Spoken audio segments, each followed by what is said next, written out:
Okay, ladies and gentlemen, I think we're actually past time, so we'll go ahead and start. I'd like to welcome everyone here. Today is July 18th, 2018. Time is 5 after 6. We've already had a work session prior to this council meeting. So I've asked Councilman Christensen if he would give us a prayer, and then the pledge will be done by Kevin Latham. Prayer. Councilman Christensen.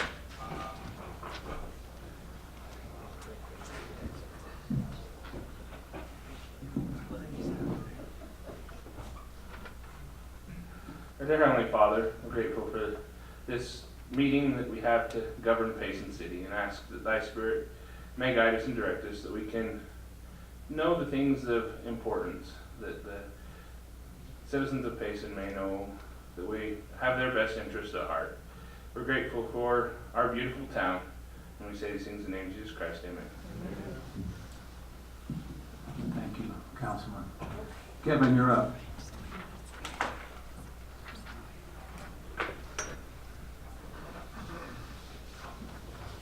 Please rise. Please say the Pledge of Allegiance with me. I pledge allegiance to the flag of the United States of America and to the republic for which it stands, one nation under God, indivisible, with liberty and justice for all. You may be seated. Kevin, thank you. I gave him a whole 5 minutes or less. Thank you very much. Okay, ladies and gentlemen, we'll move on to C, consent agenda. Approval of the minutes for the regular meeting of June 20th, 2018. Do I have a motion to approve those minutes? I'll make a motion that we approve the consent agenda. Okay, do we have a second? Second. Moved and seconded. Roll call starting with Councilwoman Hyatt. Aye. Aye. Aye. Motion's carried. We'll go on to D, petitions. It's a public forum. Anyone can speak on items that are not on the agenda. Time limit is 3 minutes. So we'll go ahead and open the public forum. Okay, I'm not seeing anybody wanting to come up and take that opportunity, so we'll move to staff reports. Have any staff that would like to come up?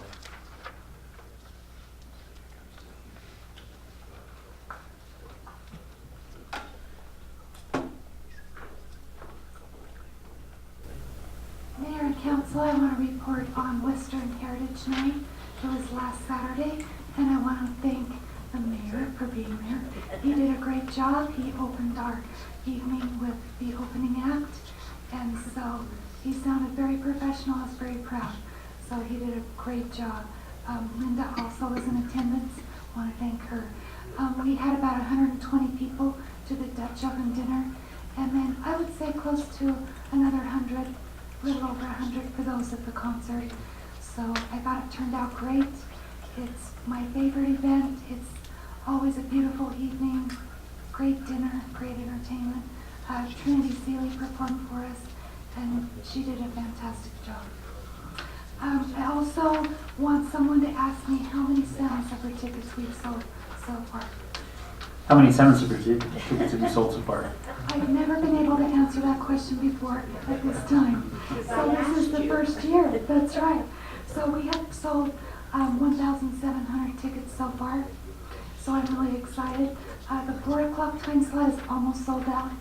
The next popular time slot looks like to be 6:30, which is coming close to being sold out. So we're selling 600 tickets per half hour. I'm pretty sure after talking with Chief Spencer, that's kind of the rotation of every half hour. But we'll have to make some tweaks, of course, just as things move along this year, just to make some changes. But as long as there's no fires up on the mountains or rain, I'm pretty sure we can keep our schedule. That evening, we're still pushing.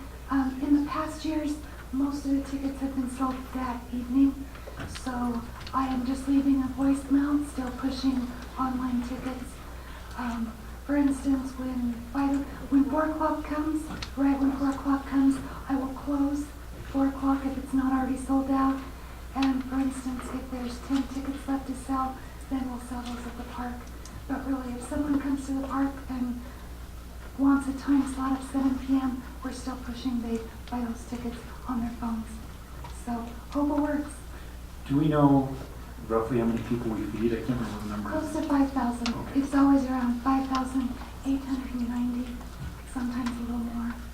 So I always count on, my count this year is 5,200, food-wise. So, and in the computer I have 5,000 tickets to sell. We're about sure when they do it. Yeah, but it's pretty good. Just, yeah. So I'm really excited. So, pretty cool. Okay, any Awesome. other questions? Oh, and also I can't remember, we're gonna have a few vendors there, not food. So I've chosen 6 vendors, candles, books, a couple of people who sell stuff in the yard, from metal things to wood. Toward Utah will be there. Redmond Salt wants to do a little vendor booth since they're one of our sponsors. And then we have a souvenir booth, baseball caps, t-shirts, spatulas. So I'm excited for this year. So, okay. We always have for years. Yeah. This just gives them the opportunity to come into the park and Sure. have a shout out. That's great. Okay? Thanks. Thank you, Janine. Janine. Great ideas. Thank you, Janine. I know you work an awful lot of hours and work very hard, so thank you very much.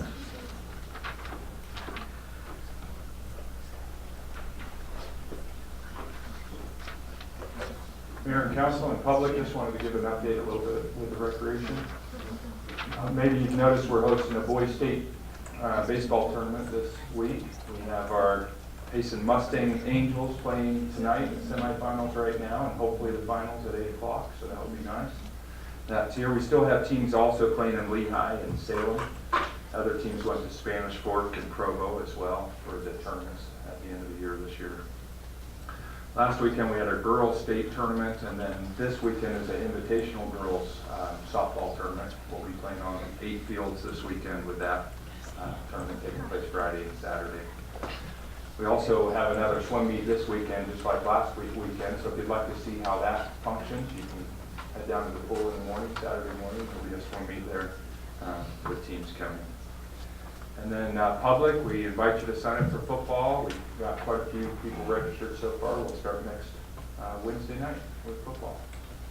Okay. They close to registration for soccer too, or? Yep, soccer's open now. Yep, soccer's open as well. Wonderful, thank you. Thanks, Carl.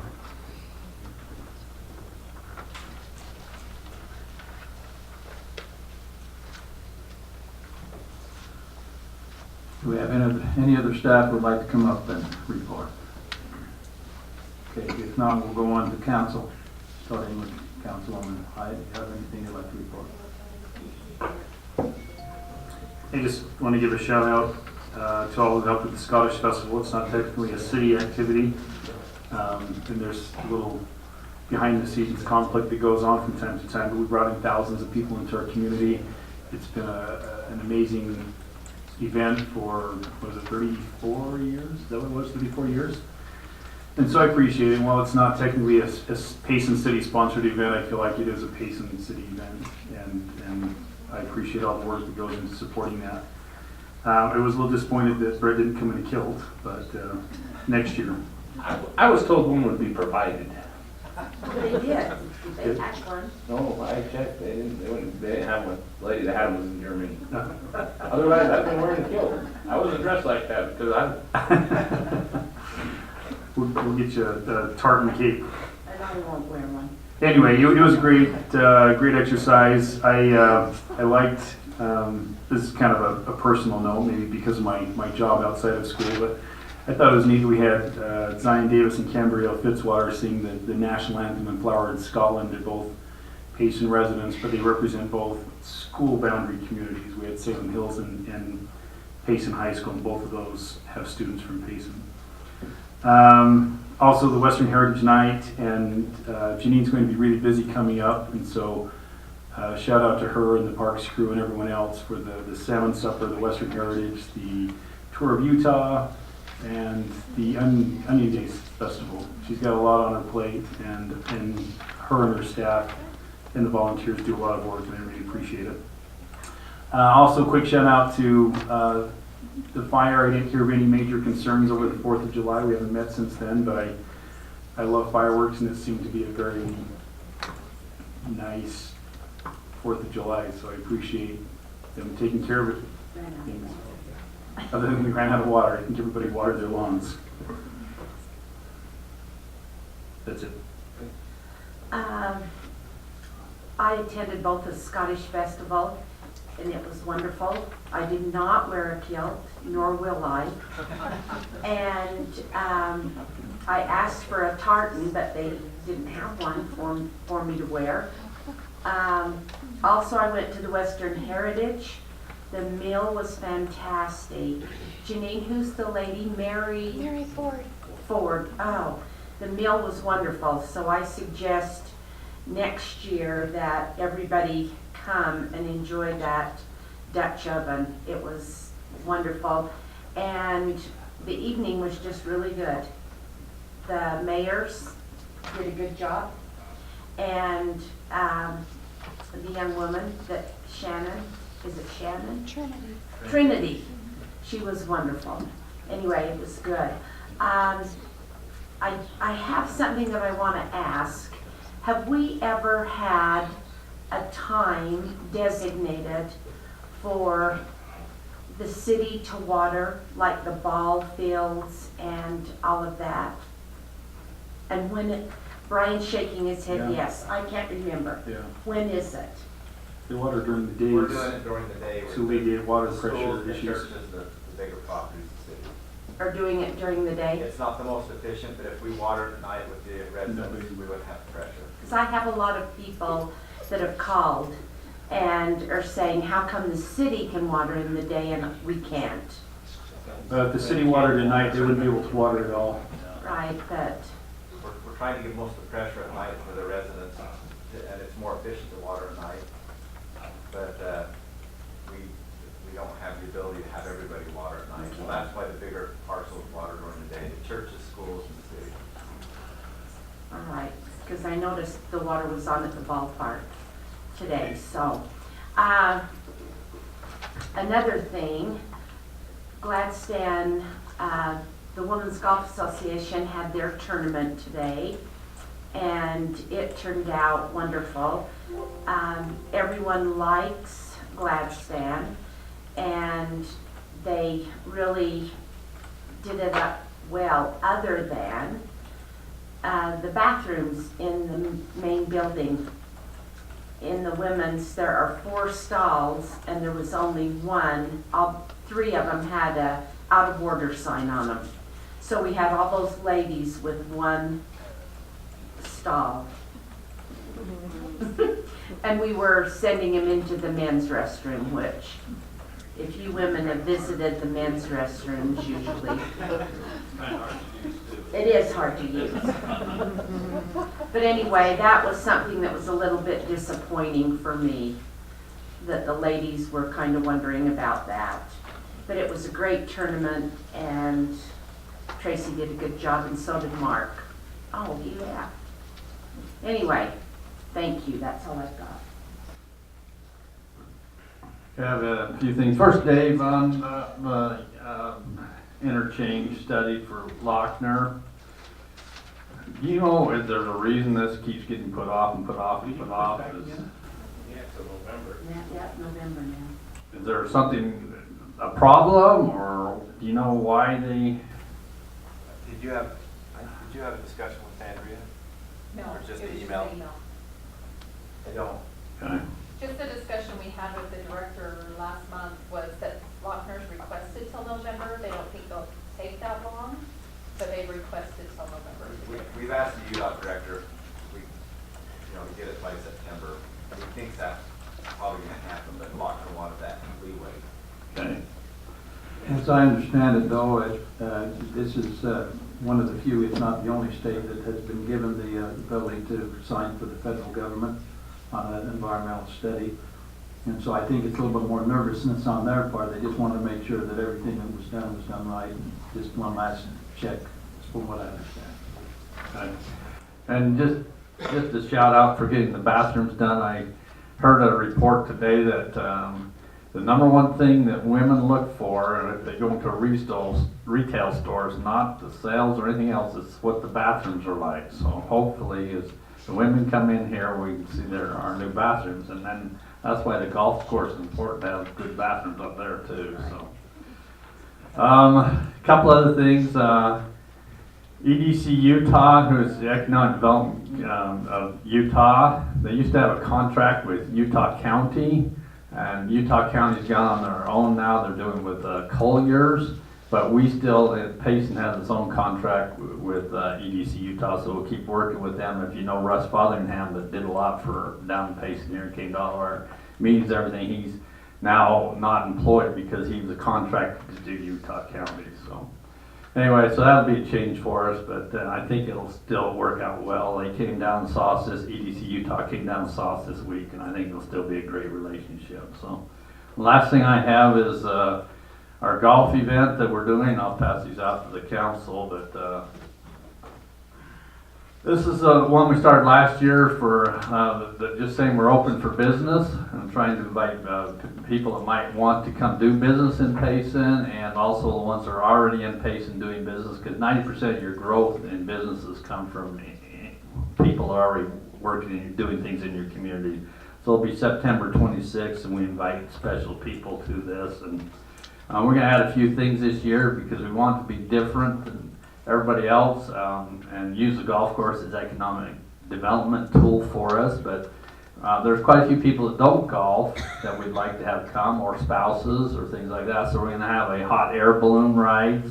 We're going to have some ATV going up to Forebay, and some putting contests and golf lessons. So there's things for others to do too that aren't just golfers. So we're trying to make this an event for economic development for Payson. So in the council, mayor, if you have people you'd like to invite to this, then it'll be free to those people that we invite. We're going to try to get some sponsors this year too. So thank you.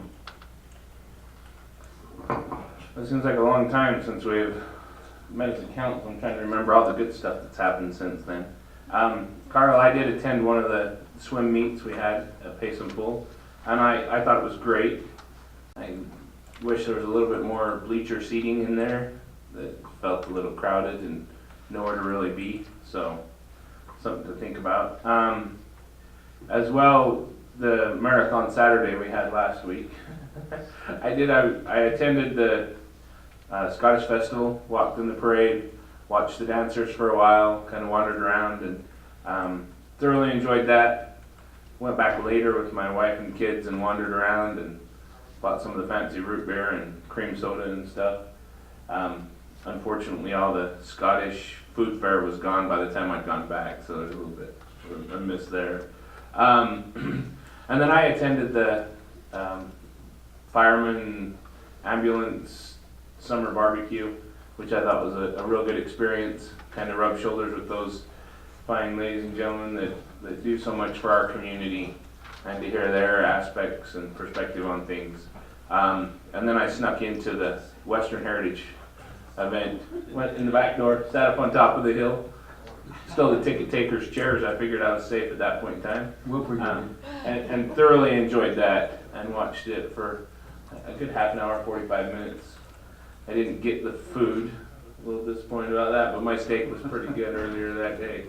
So it was a busy Saturday last week, and just thoroughly enjoyed that. I'd like to see more of those kind of events. Sorry, on Facebook, things like that. We need to get those promoted a little bit better. I don't know if we. That's what that public information officer is all about. But can they get around? Is there someone that we can share posts with? I know there's a Payson page. It's my wife that was more interested in it. It doesn't always come out. Like if they're choosing not to follow the city or Yeah. no to follow, then they won't see it unless you like it or you share it, then it pops up in other people's feed. Because I saw a lot for the Scottish Festival, but that's something that I pushed a lot. Well, I know that, I think that Facebook may be a good way to advertise different things. The salmon supper, I know you can actually pay and they'll push advertisements out to everybody within a certain geographic region, things like that. I wouldn't mind seeing those pop up on my news feeds as well. It needs to be. They're not super expensive either. Salmon supper should be there. Yeah. Well, I've seen it on the Payson page. I just didn't like as a general advertisement. Just food for thought. Just thinking out loud. So anyway, keep up the good work. Thanks. Mayor, can I have one more thing? I missed out on all the fun events here, but I was having so much more fun. I was at my wife's family reunion, so. I would like just to add that I agree with everything that's been said by all the council members. Very appreciative of the comments about Western Heritage. I'm involved in that, and it is a very good activity, a family activity. So, and the Scottish Festival, my mother's maiden name is Sutherland, and I learned that there's actually a Sutherland clan, and they have a Sutherland kilt, so I might be wearing a kilt next year. Who knows? Thank you. Okay, we'll move on to appointment of the city treasurer. We went through a process to hire a part-time treasurer. Is there someone that's going to present?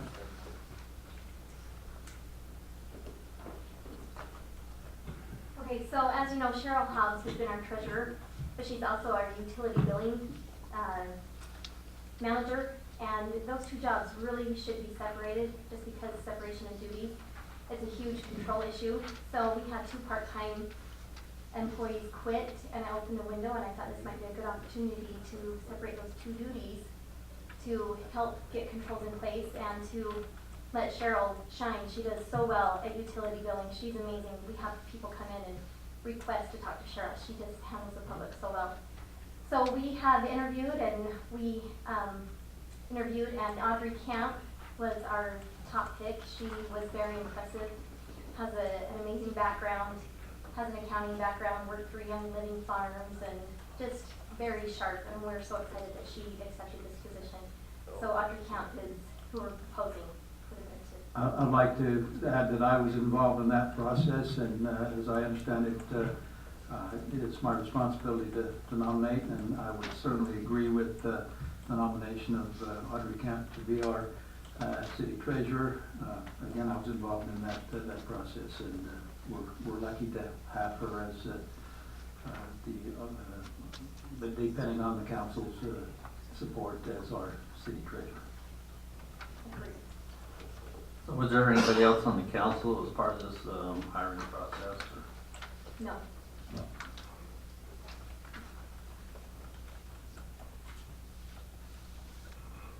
So, as a result of that, do I need to have a roll call vote for this appointment?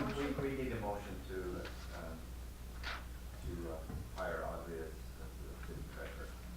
I'll make a motion that we hire Audrey Camp as city treasurer for Payson City. I'll second that. Okay, again, do we need a roll call or just a vote? A vote. A vote. All those in favor of the motion that's been motioned and seconded? Aye. Aye. Okay, the motion carries. Could we have Audrey come and introduce herself? Yeah. And she needs to be sworn in, the judge is her to do that. Oh, okay.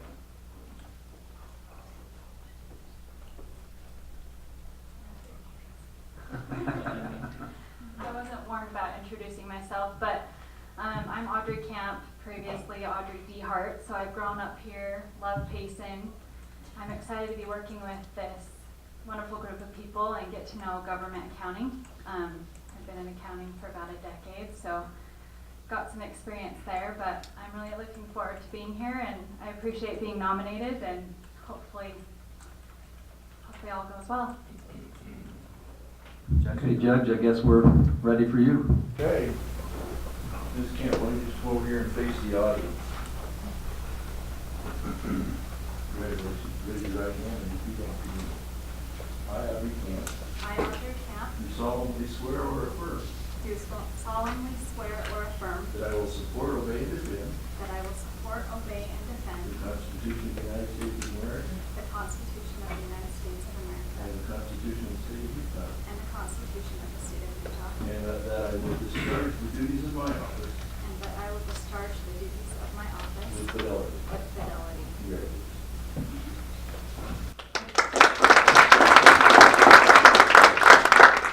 Audrey, after you sign that, would you come on up and we'd like to welcome you?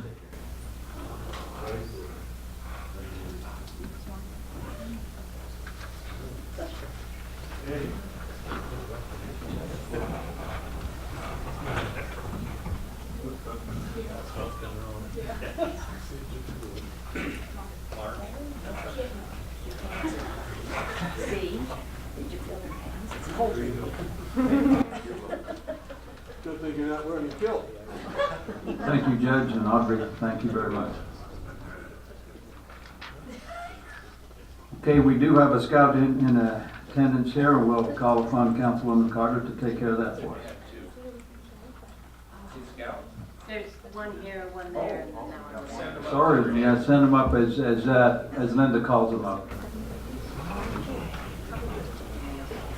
Do you boys want to come up here to the table and then we'll get your certificate? Okay, I'm gonna have, is this Kevin? This is Kevin Latham and Latham. I've been called worse. Well, the Latham sign, you didn't spell it that way. So, there we go. Kevin Latham, good.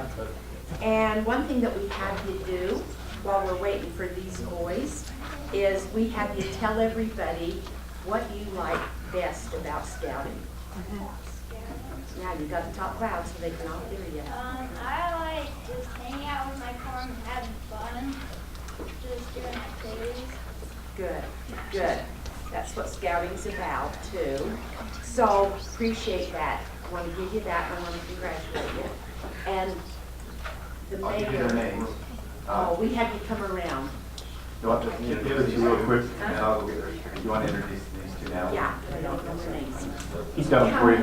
Come and shake hands with the council. Okay, you two, come on up.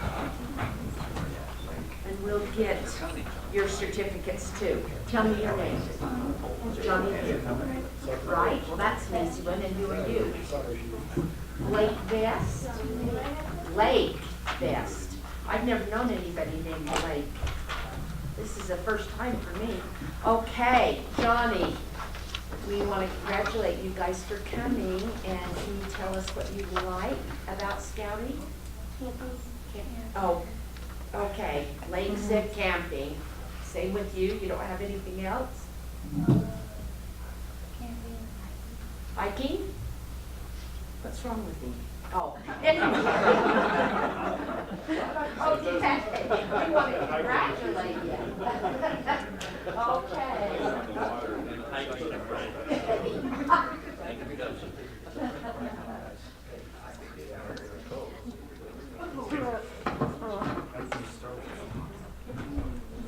Just be patient with us. We'll get that certificate printed and I'll sign it and so Linda.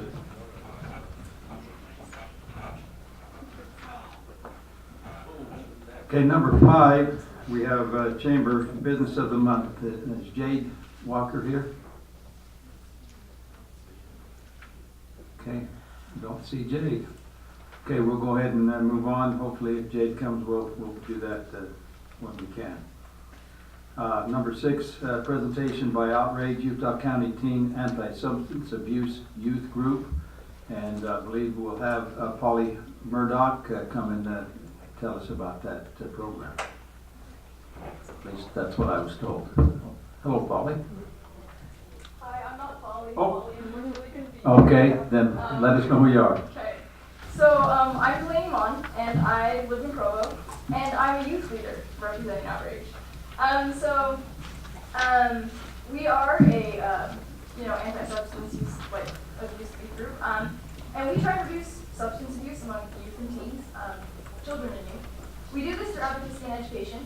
So as we've talked as an organization, we realize that while we've done a lot to get to know the state legislators, we haven't done much to get to know you guys, the local legislators. So we want to get to know you guys better, and we would like to give you a brief survey today to find out what your feelings are about substance abuse issues. So we've been in contact with Sarah, and so she asked us to email you guys the survey. This was done this afternoon. And so with this information, we can better understand if there are certain issues that you, the Safety Council, care about more than others, or sees a problem in your city. And we can hopefully work with you guys in the future to find ways to address those problems. So the survey is primarily multiple choice, but there is one open-ended answer question. All responses are anonymous, and background and demographic questions will only be used to describe the general characteristics of you guys, the participants. Excuse me. And cannot be used to trace the answers back to you guys. So if you don't want to answer a particular question, that's fine. Feel free to skip it. And if your response doesn't exactly align, you can skip it or find the closest answer. Yeah, thank you guys for giving me the opportunity to speak to you guys today, and for being willing to take the survey. If you have any questions right now, I can answer it, or my coordinator, Sarah, over there, can answer it for you guys as well. And I have a business card in case you guys have future questions. We'd love to have your business card.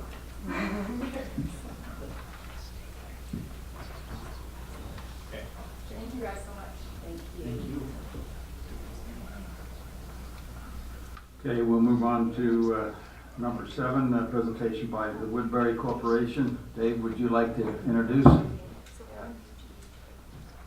Mayor and council, as you know, we've had a contract with Woodbury for many years, and we've been working with them most recently to get the ball field started, and they have some development that they're looking at starting down on the old ball field. So we thought it'd be a good time for Woodbury to come down and just give you an update of things that we've been doing and some of the things they're wanting to do. And so Taylor Woodbury is here, and Joe Rich. They can both come up, and they've been very good to work with. We've met several times. Some of you have met as well with them, and we appreciate them coming and taking a few minutes. Mayor, members of the council, thank you very much for having us tonight. As was alluded to, we've had a contract for a number of years on Orchard Hills. I think technically at this point we own the ground, but our arrangement was at some point we'd relocate those ball fields up to the Hillman Athletic Complex that's further up the road. We have been stalled out for a number of years accomplishing that because we've been having trouble driving tenants and getting tenants to come to the market and to that piece of ground. What we had always envisioned is that an anchor tenant, a grocery store, or some larger retail tenant would lead off and want that ground, and at that time we would pull the trigger and move the ball fields.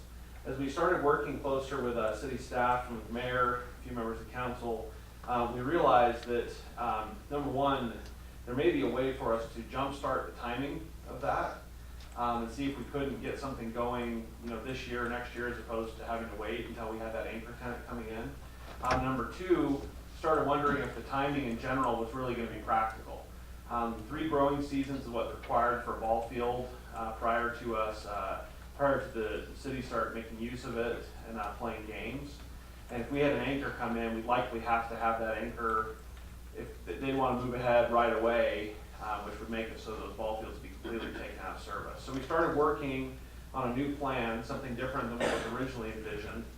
And the idea was to take the 2 ball fields that are the southernmost ball fields at Orchard Hills and take those ball fields out of commission immediately, and then give that ground to us so that we could start trying to get tenants, excited about the frontage there on the road. And that would give us enough momentum that we'd be able to make payment to kick off the development of the complex at Hillman Fields. So we started working on this probably in earnest, probably 6 months ago or so. And we made very clear all along that all this was going to be based on us being able to find a tenant. Well, we now have a tenant that's anxious to move ahead on the property. And at this stage, we've been working with contractors and with groups to price out the construction of the new fields at Hillman. And I think we're really close. If everything comes in where we think it's going to, I think we're really close to being able to kick off the new development at the Hillman Athletic Complex right away and not having to delay that further.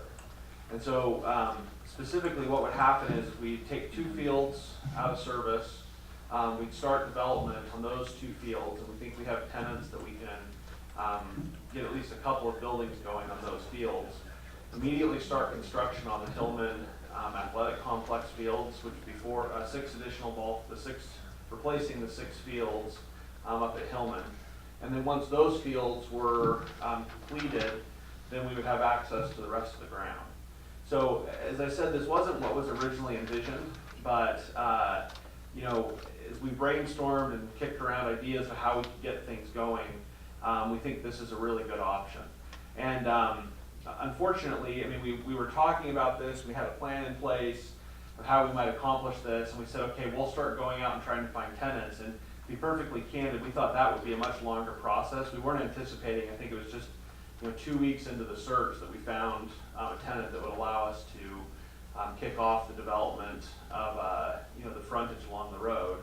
And so all of a sudden it's gone from what we thought was a good plan to something that we either have to execute on right away or else run the risk of losing this tenant and being delayed for another indefinite period of time.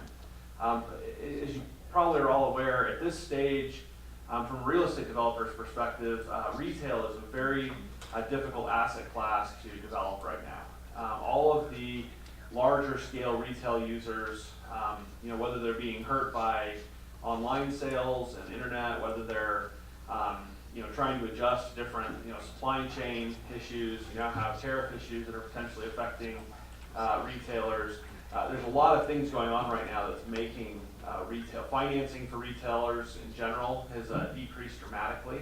It used to be really easy for large retailers to go out and get loans to buy their products so they could sell them. Nowadays, it's much more difficult. So there's been a lot of structural impediments to us getting retail, really going in earnest on the in the property. But we're excited to have this tenant and anxious to. We're not 100% of the way there. We have a lot of work to do, but we are going to try and finalize pricing for what we think the cost would be for the completion of the 6 ball fields, the Hillman complex. And Joe will be project manager over this, and I'll be helping try to get it off the ground. But I think we're really close, and if we can get this tenant signed up, we'd be ready to move forward and do the 6 new fields. That I'd be happy to answer any questions anybody has, but it's pretty much the extent, I think, of what we... Correct.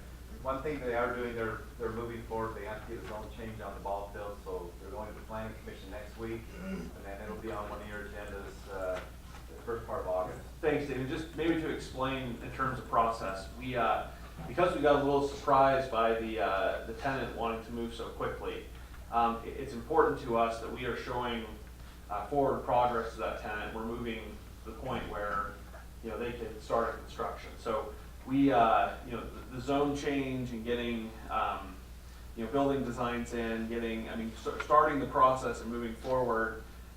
We understand that we still have to work out an arrangement on how we get access to 2 of the fields and also get enough money to get the Hillman Field complex going. So we're still working through those details. But based on our conversations, we feel like we're close enough that we'd like to start moving that process forward so that we're not starting that process after we finished everything else with the ball fields.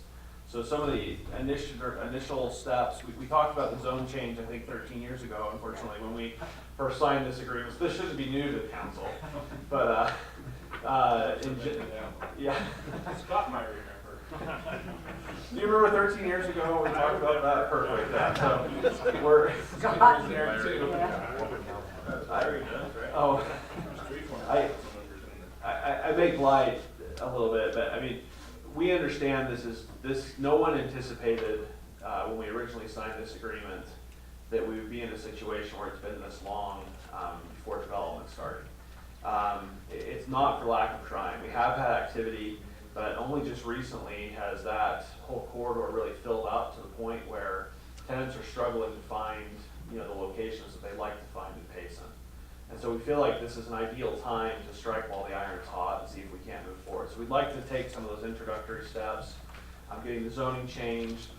We have green lighted our architecture department to start some designs, some site planning designs, and also some designs of buildings that we can start to publish. And we're going to be moving that ball forward, hopefully in parallel with trying to get modification to the original agreement so we can kick all this off. Sorry. So you've got your, I'm excited to see it move forward. I'm like, it's good and ready. Your 3 growing seasons, are you trying to snag the one at the end of this fall, or is spring gonna be the first growing season on those ball fields? Yeah, so I'd like to say we try to grab the one at the end of the fall. I think realistically, we're probably into spring at this point. The reality, and this is one of the new ideas that maybe it wasn't new, maybe this was contemplated previously, but for us, as we started re-looking at this, if we can get the acreage right along the road to kick off the initial development, that would allow us to fund, check towards Hillman Fields. Right. And even if it took, we miss a growing season, that's not going to delay us from moving forward. We don't have an anchor for the back part of the ground, so we have a little bit of flexibility right now if we could move forward on the front in the meantime. I just asking for the rec department, their anticipation of, 2020 is probably when they'll start playing on the ball. Yeah, I think realistically where we are right now, we're probably going to miss the fall growing season, so it'd hopefully be spring, summer, fall. Yeah. I can remember in one of the meetings a while ago, there was a mention of you had talked to Lowe's, and I heard rumor that Lowe's is going in Spanish Fork. Has anyone? They are. Yeah. Yeah. We've missed that opportunity. And we've got the pit sitting down there. We'd love to have something in there, and now we've missed Lowe's. I don't know that it's a fair characterization, Councilmember, to look at it like you've missed Lowe's. I mean, I can understand from your perspective how, Lowe's would, potentially just pick one of these cities and they pick Spanish Fork. But there's so much more at play in what these retailers are doing. And the problem is in the past, where Lowe's maybe was going to build, 200 stores in the United States in a given year. I mean, how many stores are they building? But it's like, yeah, I mean, it's not, this isn't, the paradigm has completely changed for retail since the recession.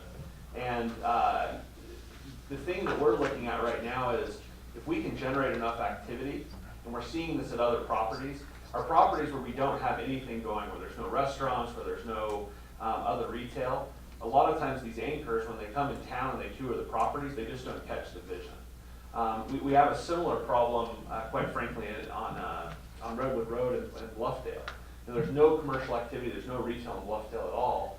And every time we brought somebody through there, they're going, I don't see it. And so us starting this, us getting a road lined up, us being able to show a picture, this could be a future traffic light someday, getting them a feel for how the site would lay out, all of these things I think will help get this going in the future. But the large anchors, they aren't doing as many deals as they used to do. And so it's not to say that there wouldn't be, a large anchor coming in the future. It's just we've got to get that activity going so we can drive it. Okay, so I guess my next thing is get us Home Depot. And we tell you the truth, the Home Depot owned a piece of ground in Spanish Fork. Well, I'm glad that they're not going there. And they sold it. Did they? Yeah, and so Home Depot, It'd be a good spot over there. It would be wonderful over here. I already told Cato to Texas Roadhouse needs to come. Yeah, I'm getting real sick of Texas Roadhouse because we talk about it. I'm not biased. I don't care if it's that one or just a different steakhouse. I laugh every city I go to. I swear that the steakhouse, is right up there. Astro Burger seems to make it up higher on the list than I expect it to be. I'm always surprised by that. And another question I have, Sure. that wonderful pizza place that we went to, I'm hoping they're gonna be down there. We are too. They haven't committed, and we've been talking to them every week, Okay. trying to get them to commit. I don't know that we need another pizza. I think that's pizza and Mexican. I think we're gonna have a riot, a boycott. We'll take what we can get. Yeah. So I have a question for you. Down in the pit, I know we're talking about the easy stuff up on top. What do you envision down in the pit and time frame, if anything, on down there? You know, given how long it's been, I would hesitate to quote you another time frame. You know, just to have it be a disappointment that we didn't realize it. The reality is, you know, especially the last 3 years, I would say, we have seen an uptick in retail activity. We do still envision that property as a retail property.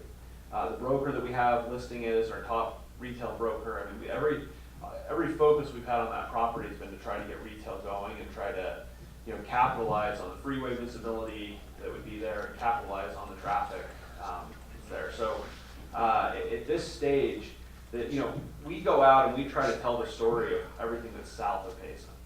Because what a lot of people don't realize is, even though, I mean, they might say, you know, our model is we're going to go into a town, we're going to draw a 5-mile radius, and we're going to count the, you know, the warm bodies in the 5-mile radius, and that's how we make our decision.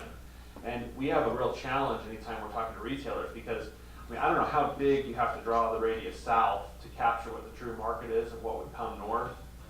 If a Home Depot or another retailer was coming into Payson, but it's big. Yeah. And so the more activity we can get going, the fact that the property, you know, across the street in front of Walmart is all filled up. I think Walmart sales are doing well there in Payson. I mean, all these types of things start to tell the story that would allow us to, you know, build the complementary stuff across the street. But it's really passive development from our perspective, because we have to wait for those tenants to, you know, to be there for us to kick it off. We couldn't build buildings and expect that they would fill. I have statistics for you, and I can't verify it, but somebody from Costco told me that 40% of their sales are out of Utah County, which is just really Outside of Utah County? Which floored me. So that means 40% of their sales are probably coming from the south, so like a Home Depot or something like that. If that statistic is true, that is a huge. I think a Sam's Club in Payson would stop that 40%. I mean, they're not gonna put a Costco here, they're too close together, but you're 20 miles to the next Sam's Club, so you have that. I know a lot of people that come in out of Delta on their weekly trip, and that's what they do, is they head over to Sam's Club or Costco. Sure. And so you get that Juab County, those people coming up, that's their first big box. We still type of believe in the store. site, but I mean, and to put some perspective on it, I mean, just prior to us acquiring the site in Payson, I think we started acquiring our land in Spanish Fork. And it's taken us till last year to have ribbon cuttings on stuff there. So, in any event, it's coming. So, Is there a cane that needs to, for you? No. What was that? I was wondering if I was being yanked off stage. Oh, I'm sorry. Okay, fine. so I'm just curious, like, what the outlook is. It sounds like it's not very positive for big box stores, like a Target or anything else like that. Yeah, it's hard. There haven't been a lot of new Targets built. Right. You know, Walmart is still been pretty small. Walmart's been doing new stores. There's a handful of retailers that are emerging from, you know, kind of the fray. Right, the online wasteland. And so, yeah, there are tenants out there. You know, interestingly, I mean, some of the tenants that, there've been a couple of new, you know, kind of like ranch supply stores that I think would fit really well. You know, I still think that, you know, something like a Home Depot would work well. Ace Hardware's been really active, Harbor Freight's been really active. I mean, there've been tenants that have kind of figured out their model and how to deal with online sales and thrive despite, you know, what's going on with the internet. They're doing that. It's just taking some time. We do have an Ace in town. Yeah. I'm more just trying to say the types of categories of tenants. No, and I agree, and I had asked him, I says, are you afraid that we might get a big Home Depot or a Lowe's here? Well, what will that do to you? And he says, we're still opening Aces near Lowe's and Home Depots. It's a different market, and they've found that niche. And I agree, and I mean, maybe moving an Ace out there or something.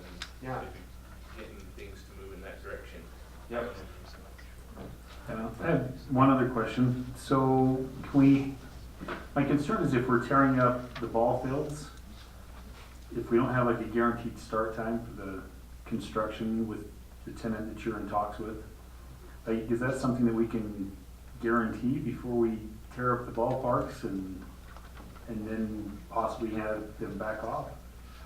Yeah, I think so. I mean, we're, you know, we've got kind of a chicken and egg problem right now. Like I mean, what the tenant's saying to me right now is if I can start construction tomorrow, they sign a lease with me, okay? Okay. So that's why all of a sudden we're frantically, you know, trying to figure out how to get this to move forward. It's because we've got to start or else we're going to run the risk of losing the tenant. So we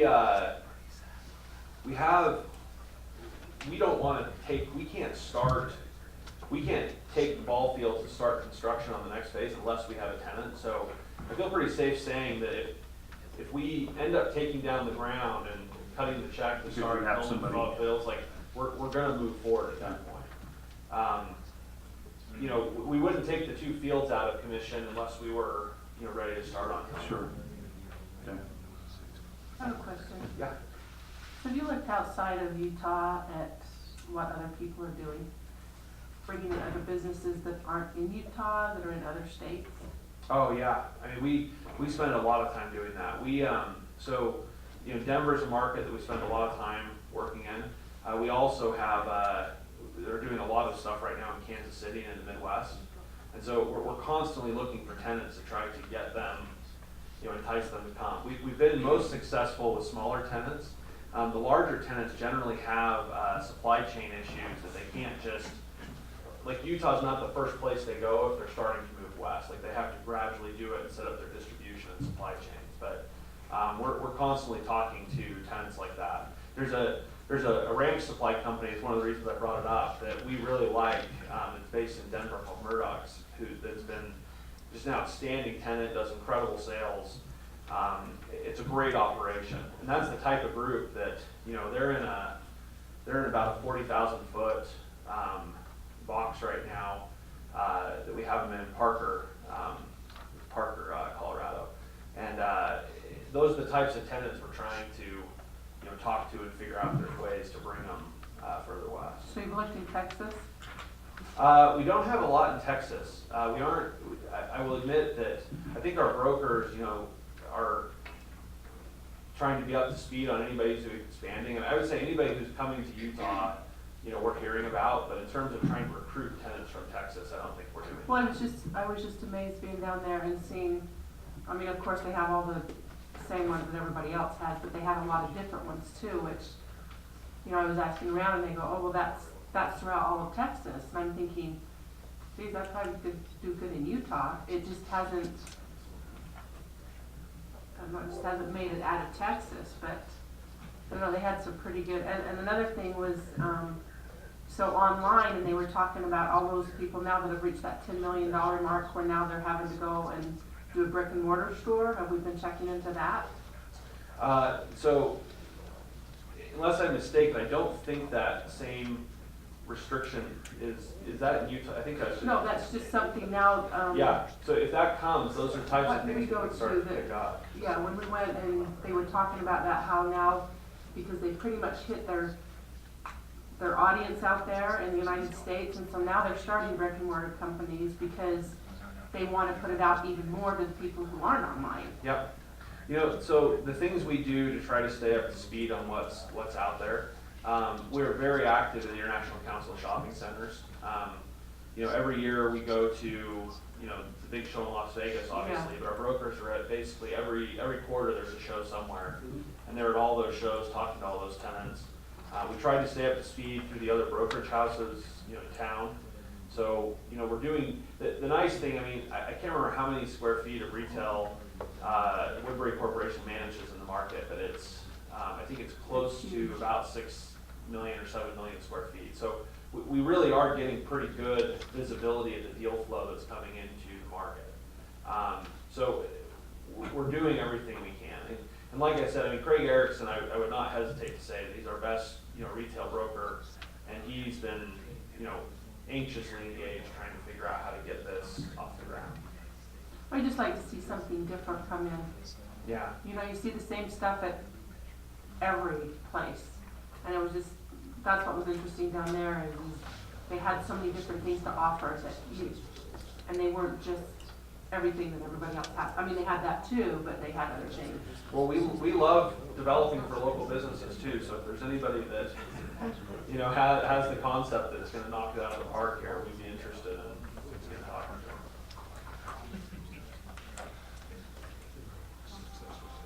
Okay, any other questions? Excited. I'm excited. Can't speak for everybody else. I'm excited. So I think we'll be in the planning commission next week, next Wednesday, on just the zoning change.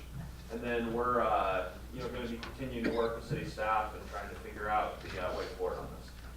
And the anchor's still under work, so it's not somebody that's, we can talk about yet, correct? You know, we don't have a signed deal yet, so I wouldn't say it in a public meeting. I just want to make sure that everybody understands. And we're excited for all businesses. I made a comment, I didn't want to sound like we were gonna blackball it, no, so we're good with whatever you can find and get things rolling there, so. We wanna move it forward. Okay, thank you, Taylor. We would still like the Texas Roadhouse. Or some other steakhouse. With real potatoes, none of these fake potatoes.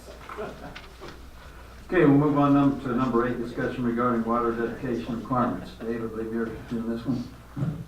Yes, Mayor Council, I wanted to have some discussion on this, but after I put it on the agenda, we put it on the agenda late because we had to amend the agenda for another purpose. But after I did that, I did a search on our ordinance, and we did amend the ordinance in 2014, and it wasn't reflected online. So I don't think it's an issue, but I just wanted to, I guess I'll just give you an update of what, you know, our water requirement. Whenever somebody develops, they have to turn over water rights for their drinking water and for their irrigation water for their development. And we, of course, because we've been in drought years for, you know, 5 out of the last 6 years or 7, we prefer surface water that we have here from our local irrigation company. But back in 2014, what the council adopted back then, and I'll just read it to you, it says the city may allow all water requirements to be met with irrigation water until the quantity of culinary quality and non-culinary quality becomes more balanced. And so if there were extra shares of irrigation water, we would take that even for the culinary, because we have plenty of culinary water. Through these drought years, that's where it becomes a little dicey, is in the irrigation water.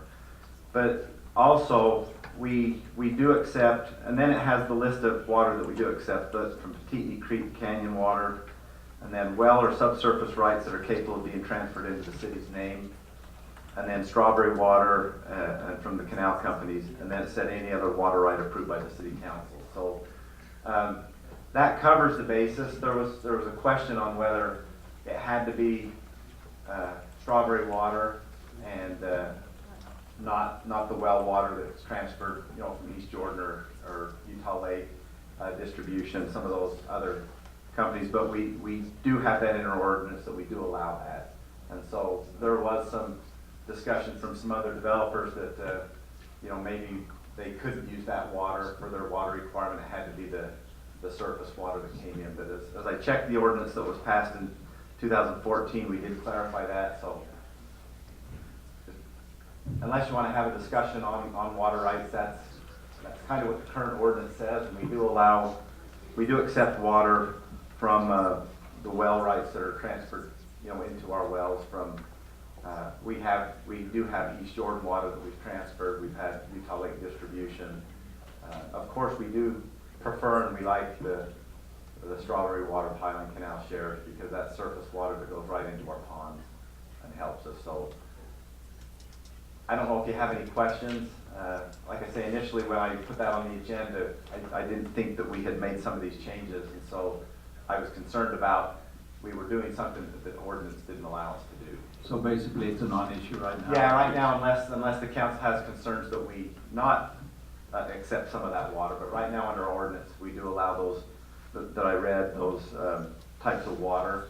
And if there's another type of water that it may be a little iffy, we would come to the council because it would be approval of the city council, so.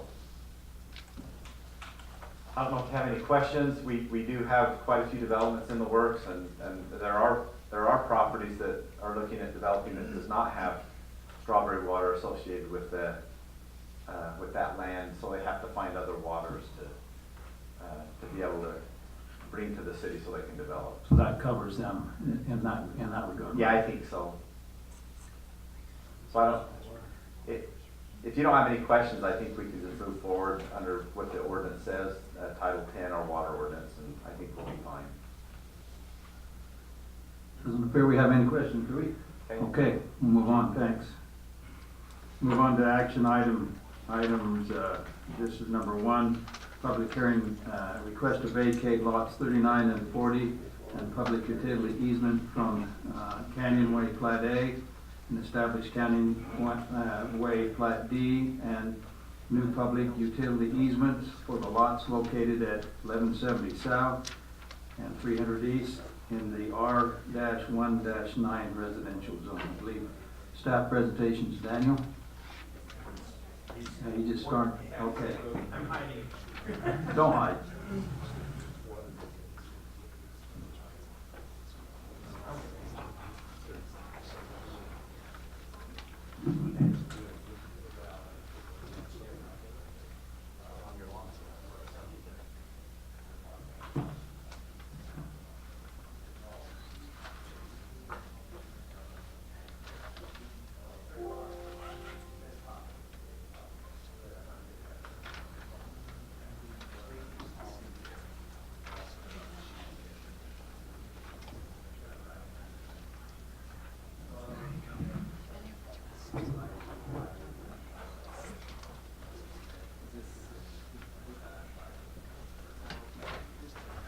I thought Dave would talk longer.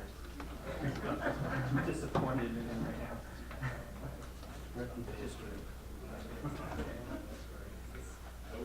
Yeah, but that's awesome. Can you scroll right on yours?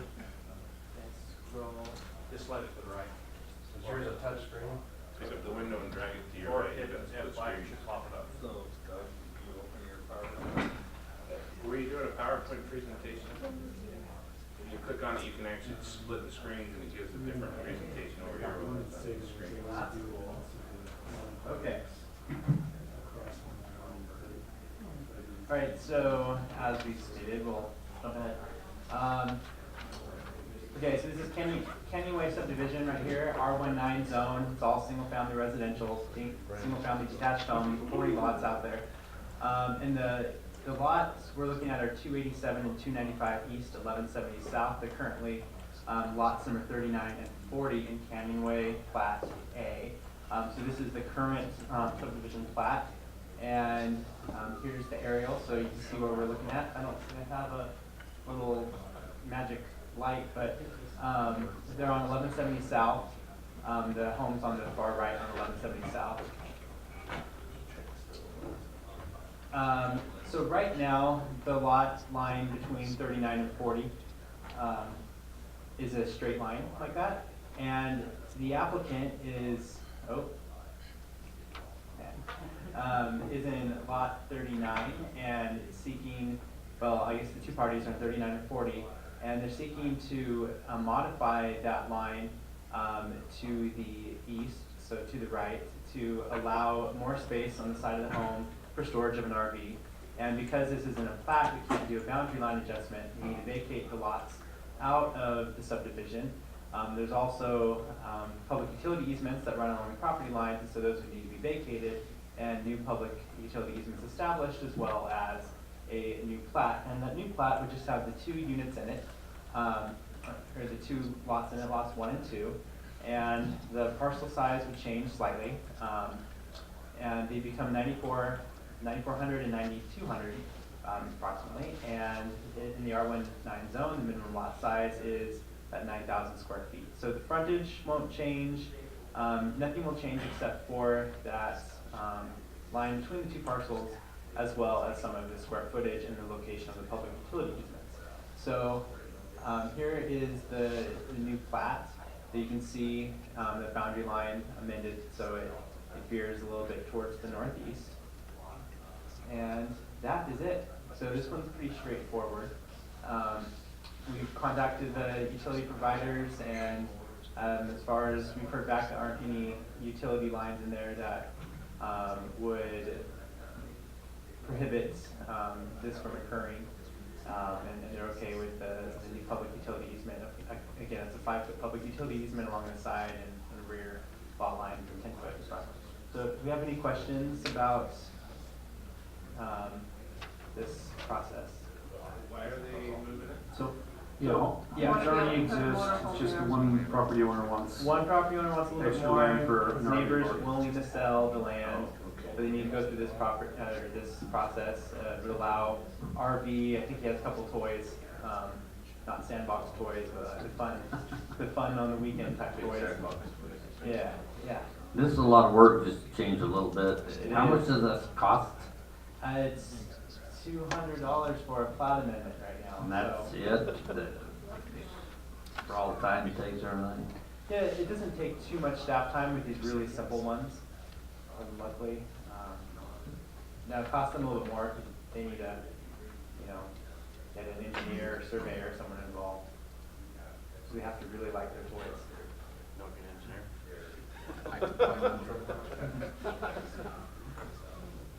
Okay. Any comments from the council?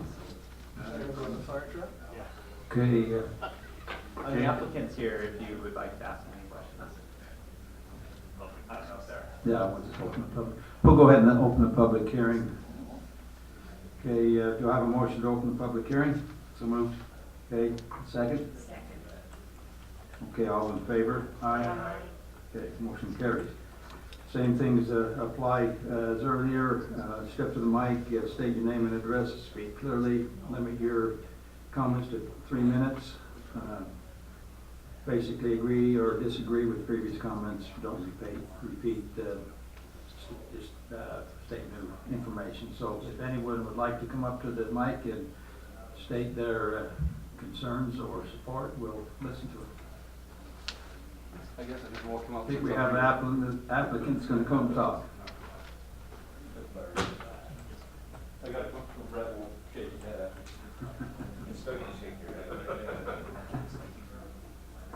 Richard Nelson, 287 East, 1170 South. I am the applicant on this. As was stated by staff, we are just looking to have a little bit more room. It's just a little tight to get the trailer in alongside the house. So, like, if neighbors willing to sell it to me, so just want to make a little more room alongside the house. Do you have any questions for me? Okay, thanks. Thank you, sir. Short and sweet, that's good.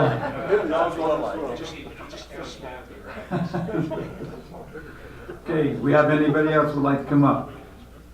Not seeing that, I'll entertain a motion to close the public hearing. So moved. Second? All in favor? Aye. Okay, motion carries. Do we actually need a motion of the council to take care of that, or how do we do it? Yes, there does need to be a motion, and it will need to include some of the things on the screen there. So vacating the 2 lots out of Canyon Way Plat A, as well as vacating the public utility easements and then creating the 2 lot subdivision with the public utility. So basically reading what I had previously read. Yep. So we have a motion? So I'll make a motion that we vacate lots 39 to 40 in Plat A, establish Plat D, Lot 1 and 2, with the public utility easements and with subject to staff conditions. We have a second to that motion. I'll second that. Okay, it's been seconded. Do we need a roll call vote, or are we just okay with, okay, just all in favor? Aye. Motion carries. Thanks, Richard. Thank you. So we'll go on to number 2, ordinance amendments to Title 19 zoning ordinance, and Daniel, you're up again. And just, yeah. Just a brief word on the last one, so you all know, it's Utah State Code that requires us to bring those. Whenever there's a utility easement that's vacated or a plat that's amended, if it was just a boundary line adjustment between 2 lots, it's not part of any subdivision, it doesn't have utility easements, then we can do it administratively, it's a lot easier. So that's why they had to come up in front of the council. So ordinance amendments, these are both ones we've looked at before. So the first one's flagpoles. This one's pretty simple. Our current ordinance just doesn't have much language on it.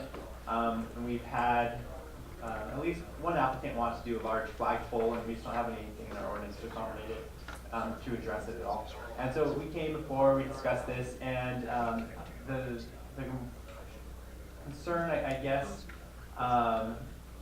that led to it being continued is what's addressed here in green. So that brownish language is language we added last time it was brought to council, and then the green is the newest language. And so that's expanding what a flag can have on it. So it includes schools and universities, which that wasn't on there before, as well as nonprofit, so like nonprofit insignia or whatever it is.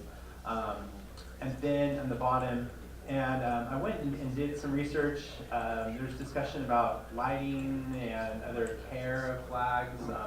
Obviously with the United States flag, there are a lot of regulations, federal regulations. And so I just put a little line at the bottom. It just says, lighting and display shall adhere to all applicable state and national regulations with any lights shielded away from adjacent properties. But I know there's some concern about how do we handle lights or flags up at night or whatnot. And I didn't want to duplicate all of those federal laws and copy and paste them into our code. So I thought it'd be good if we referenced it, so anyone putting up a flag knew that there were other ordinances they should take a look at, as well as make sure lights are shielded. I thought we were looking at requiring the light to come from down from the top to avoid light pollution, but I don't, was that, I mean, is that something we needed to address, or are we okay with? yeah, Or a lot big of floodlight lights points? are from the ground that are just kind of shielded away from adjacent properties and point up to it, and then some come down from the top. So if we did just the top, then it would prohibit any ground lighting, and I don't know if that's. That would be. I think the light pollution for the flags isn't gonna be that big of a problem, right? That just. I just know the way to talk about it, I didn't want to leave, Sure. leave it off. But that, I mean, that would require all the lights that are. Illumination lights on the what's here. On the ones that are existing on your public buildings and things like that, most of those are lighted from the bottom, so I don't want to cause problems out, so we're good. So that's the first one, and I don't know if we have discussion on that one. We want to finish this one before we move on to the next, if that works. I think I asked this last, it's not actually relevant really, but just out of curiosity, since you have a law background, don't you? Yeah. Okay.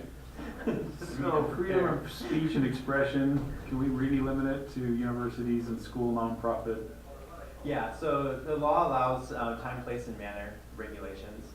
And so we can't restrict all sorts of, we can't restrict free speech in its entirety, but we can restrict the time or the place or the manner of that free speech. So we could ban a flag, but some free speech is the flag, and so that would become problematic. That's pretty much banning the entire thing. But yeah, we could say you can't put a message up on a flag and hoist it, or you can't put it on, I don't know, no messages on plastic or whatever it is.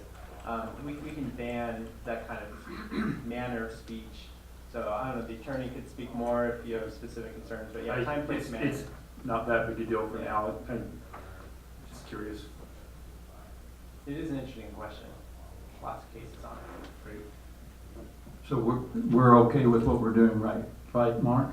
As far as the ordinance is written? As far as what I'm seeing here on this, yes, we're good with that. It's historically, it has been an issue and it will always be a freedom of speech type of thing. You see people that are disappointed with the United States and they'll burn the flag and things like that, and the courts have ruled that is not illegal, inappropriate, or against the law as well, because it is a speech statement type of thing. So as we are talking about these things, time, place, and manner is really the core that we're allowed to work with. And the manner, height, regulation, those type of things, the lighting, it's too bright, the type of, I can't see it right there, but I know it talked about, you know, so it doesn't shine in somebody's, Windows. residency windows and things like that. Those are acceptable, rules.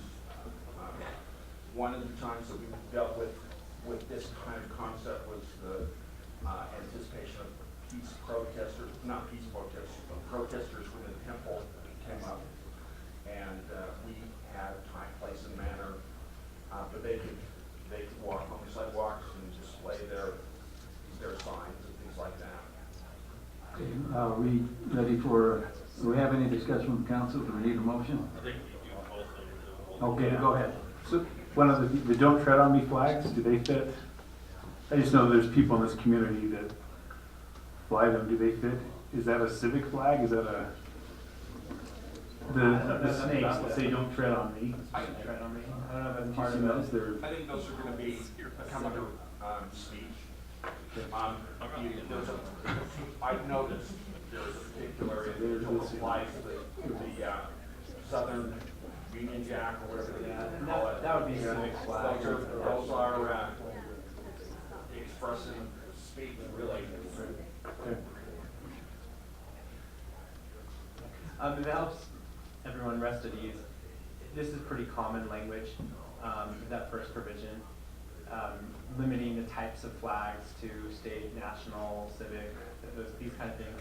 A lot of cities have them, so if cities start losing these court cases, we'll have to change our ordinance, but I think right now we're on pretty safe grounds.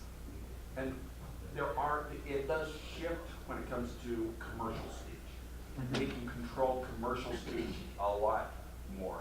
Than political speech. Yeah, so if you have a car dealer that has all these flags and things like that, yeah, you can control things like that. That's a commercial thing, and that's a whole different area of law. Do we want to do a motion on this one before moving to the next one, or? What's the council like? You want to wait? Go ahead and put them together. So the next one is highway commercial transition zones. This is the S1. We talked about this one at length with planning commission and then I think one city council meeting. So I guess first of all, transition zones. One question is, why are transition zones treated differently among different zones? And so I guess first of all, when we're looking at highway commercial, the nature of the S1 zone is very different than our downtown. The S1 zone is designed to bring in more automobile-oriented big box stores that have high traffic and high volume. They're not really designed to be pedestrian corridors or really nice places for people to live or hang out. In an ideal world, like we were just talking about, we'd see the Lowe's and the Home Depot and the Costco's come here to Payson, and at some point that will happen. And when they come, it will be to this S1 zone. And so with that in mind, we can juxtapose that versus our downtown, where if we have a building like Q90 go down to the CC1 zone, but a building in the CC1 has certain design standards appropriate for that area. So we have these architectural standards as it relates to the pedestrian experience and experience for people. And so our S1 zone, as you know, has been pretty restrictive. It has that 300-foot transition area where height is limited to 1 story. And won't go through all this, we've gone through this before, but it's been a little while. We also limit the size of the building. For example, with retail, if there's a retail use that's within that 300-foot area, then that retail building can be no larger than 2,500 square feet, and it's still a conditional use. So that's under our current zone. The concern with that is that it could be overly restrictive, and we don't want to lose retail because we're overly restrictive. So we're trying to balance protecting our residential areas with more of the big box type stores that aren't as compatible with that residential experience. And so the proposed ordinance here restricts, or I guess I should say, creates a transition area of 150 feet rather than 300 feet. And it also allows an increase in height from 1 story all the way to 35 feet, including within that residential transition zone. which is measured from the nearest residential area. And so all permitted and conditional uses are the same as the base zone as it is in this transition zone, with a few little exceptions of things that would be noisy, like amusement parks or whatnot, but most of the other uses are permitted. And then there's some additional provisions, like landscape buffers and shielding and screening and whatnot. So we discussed before about what this transition area should look like in terms of the width of the transition area and the maximum height allowed in the transition area. Planning Commission deliberated this for quite some time, and they came up with 150 feet. And I went and talked to them after our last meeting here with City Council where we discussed this, and the feedback I got was it just seemed like kind of a happy balance. There's not like a scientific, this is the best, but there was a lot of deliberation about, do we do 100 feet, 200 feet, keep it at 300 feet, and they came up with that 100 feet just based on or 150 feet, sorry, based on what seemed most appropriate, as well as that 35-foot height, and that's the same height that's permitted in the R1 zones. And so they felt, well, to keep the 35 because that's the max in the residential. We here at City Council looked at some slides. Again, so S1, that's for those who weren't here before, that's along the south and the north interchange. The areas around it, they're in pink, the S1, and you can see how it's surrounded by some residential areas.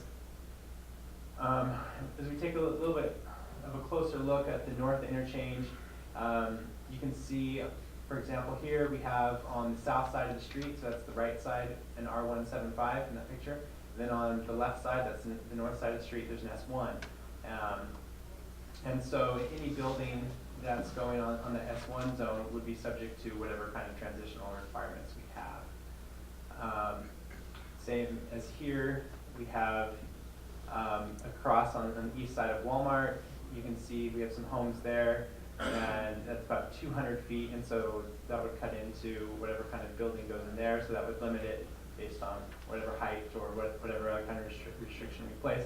And then over by the movie theater, that's about 300 and 350 feet from that residential zone to the street, as well as where Farr's Ice Cream is. The north part of that lot is 154 feet, and then the south part is 260 feet going east-west. It's also about that same distance going north-south before it jogs out where those parks are. And then Walmart's already built, but just to give you an idea, that Walmart's 270 feet away from the other, or I guess the nearest residential zone. Now that Walmart, interestingly, is under 35 feet, and so it would be, as our current proposed transition ordinance is worded, that Walmart would be permitted in the transition zone. So that's one thing we need to consider. So I went through the minutes, and I know there's general concern about how do we balance this.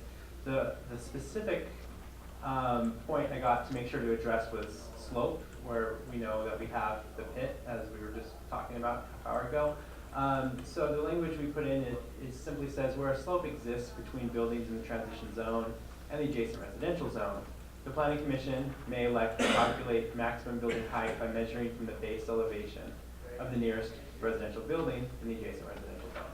And so that would allow someone to not, I guess, effectively be punished for being up on a hill or in a pit or whatnot. It would allow us to address that slope issue.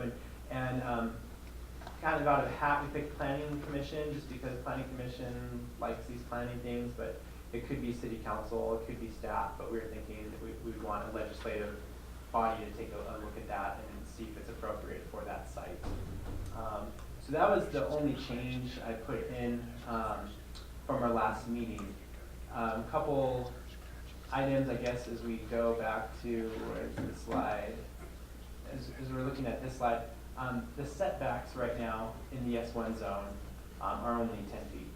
And so if we don't put maybe a couple more restrictions than what's in the council packet, we could have, for example, a Walmart come and be only 10 feet away from the nearest residential zone and be 25 feet tall and be a giant building. We don't have any restriction on the size of the building, and I know that was a concern is before that we didn't want too much of a restriction on the size of the building.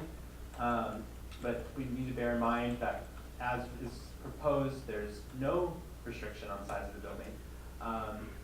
And the setback of 10 feet, we might want to explore that briefly and raise that to maybe 25 feet, which is more consistent with our residential zones, and make sure we at least have a 25-foot buffer. In the language, it has a 10-foot landscape buffer, but I realized I was thinking it was 20 or 30 feet in the S1 zone, it's actually not 10. So we may want to add that in. So anyway, those are some of my comments, and that's the presentation. So what comments do you have? Can you go back to that FARS slide? Yeah, this one? Yeah. So there's 154 feet from the residential to that spot. Yeah, that's where the parcel And is that where landscaping has to start, or is that where the building can start? Like, what was the? As is presently the current code or the proposed code? In the new code. So in the new code, there's a 10-foot setback, and then the building height can be 35 feet tall, and it can have pretty much any use. It's still limited, so it would prevent a 40-foot building or 50-foot building within that first 150 feet. After that, it could go up to whatever the fire chiefs and planners. So the biggest thing with FARS was not anything to do with that, it was just a drive-through. That was the only reason we had a problem with FARS, right? Right, so with the drive-through, we actually discussed this a lot with Planning Commission. That slide's way down there, but there's language in here about drive-throughs that noise emitting devices shall be 65 feet away from any residential zone, and any drive-through windows shall be 50 feet. We went through a lot of examples with Planning Commission. We discussed the FARS one because that was fresh in Planning Commission's mind, and they came up with that based on kind of these site examples and the experience with FARS.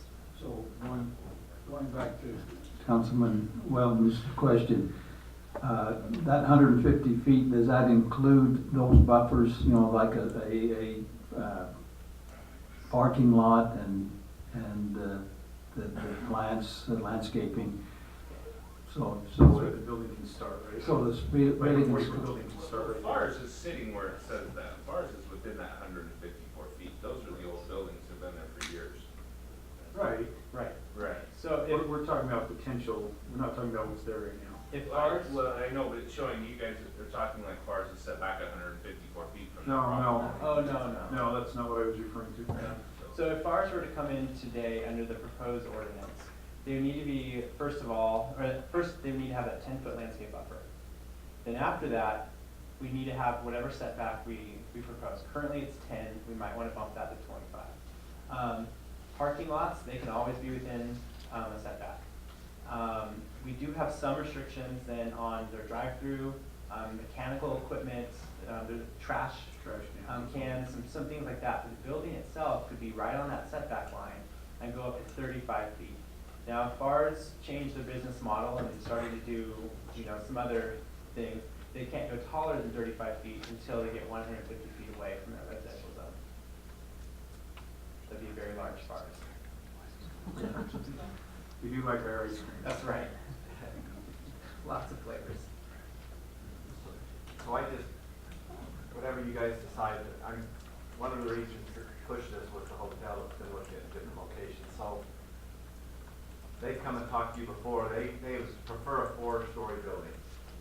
And so in the FARS location where they've looked, they could almost get a 3-story at 35 feet. I think with their parapet, it's like 39 feet. But they could do a 3-story, but they couldn't do a 4-story unless there's enough room past that 150 feet. And there may be, they'd have to look at it. But go back to the one right there. The other site they've looked at is this one at the bottom of 200 feet. With the 150-foot buffer, they couldn't build anything there where that credit union site is. Where is that again? Taller than 3-story. Right by Payless. But they could It's do right that. by Payson. If they put it in the pit though, they could do that, couldn't they? Oh, yeah, they could put it down there, well, unless they go close to that residential. Yeah, if they brought it up toward the street, they could go very high. If they pushed it back on the property. I'm just saying, those are the Yeah. two sites they really looked at. They prefer to go, you know, 100 feet, so they can remain if they want. I just hate to see us waste, to me, we're wasting space. Especially like for them.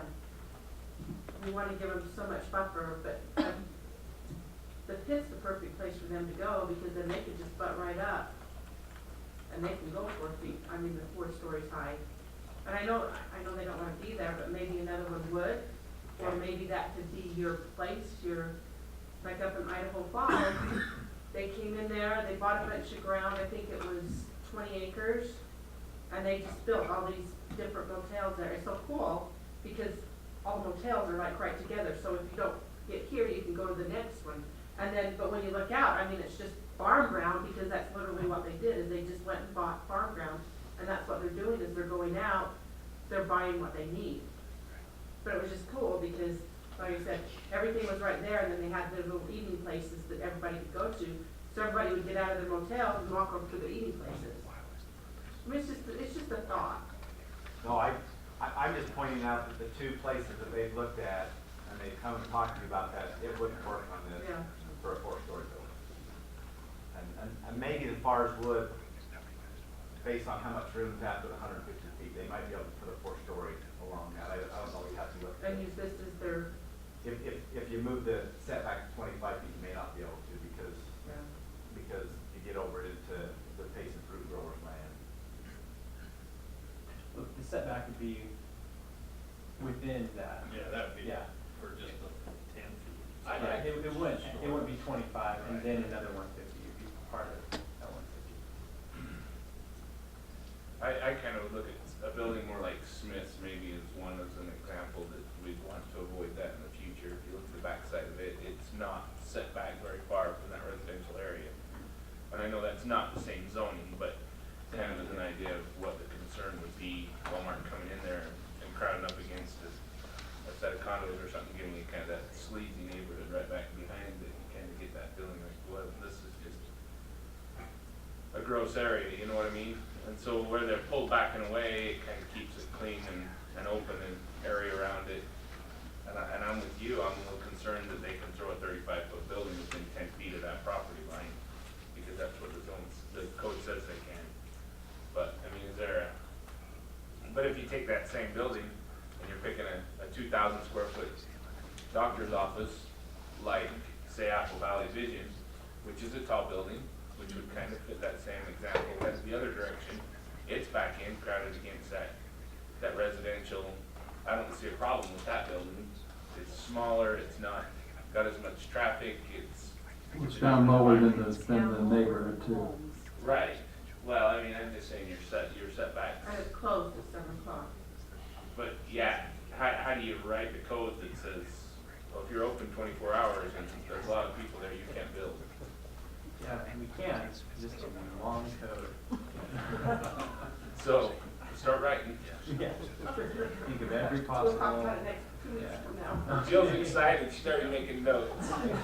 The one thing about it doesn't affect a lot of areas, because we just have a few areas where this is gonna really matter right now, and as we grow, people are gonna know where the subdivisions are and where the commercial S1's gonna be, so it's not really gonna affect a lot of areas.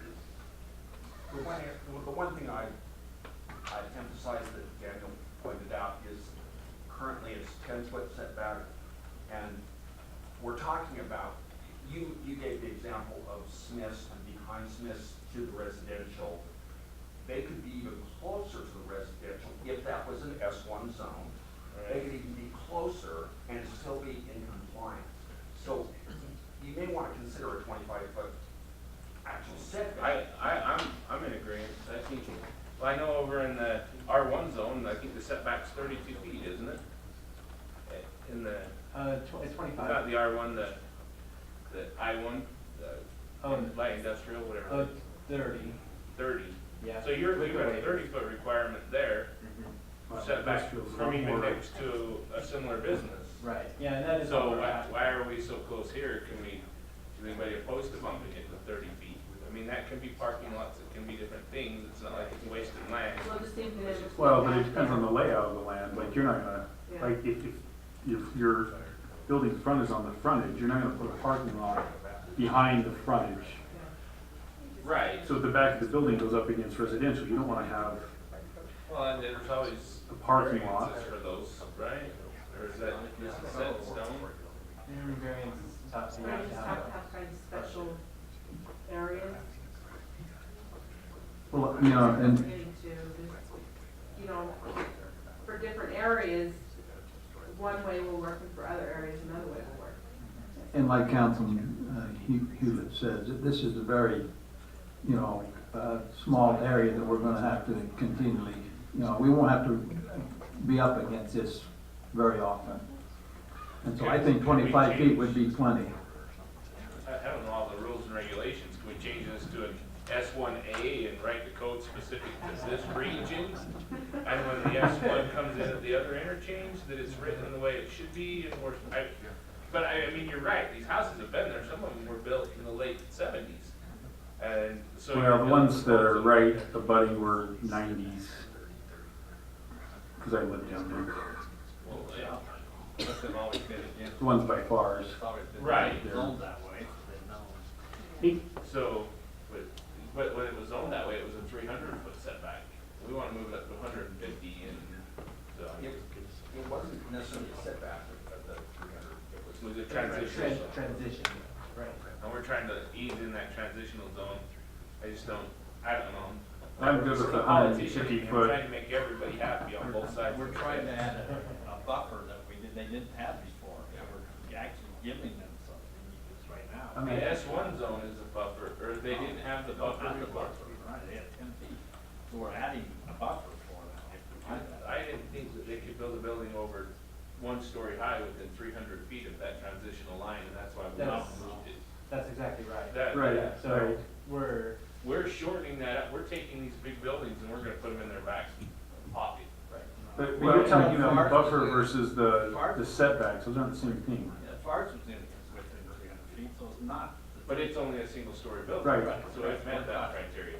So Right. now we're saying that if we wanted, FARS could now switch over and be a 35-foot tall building.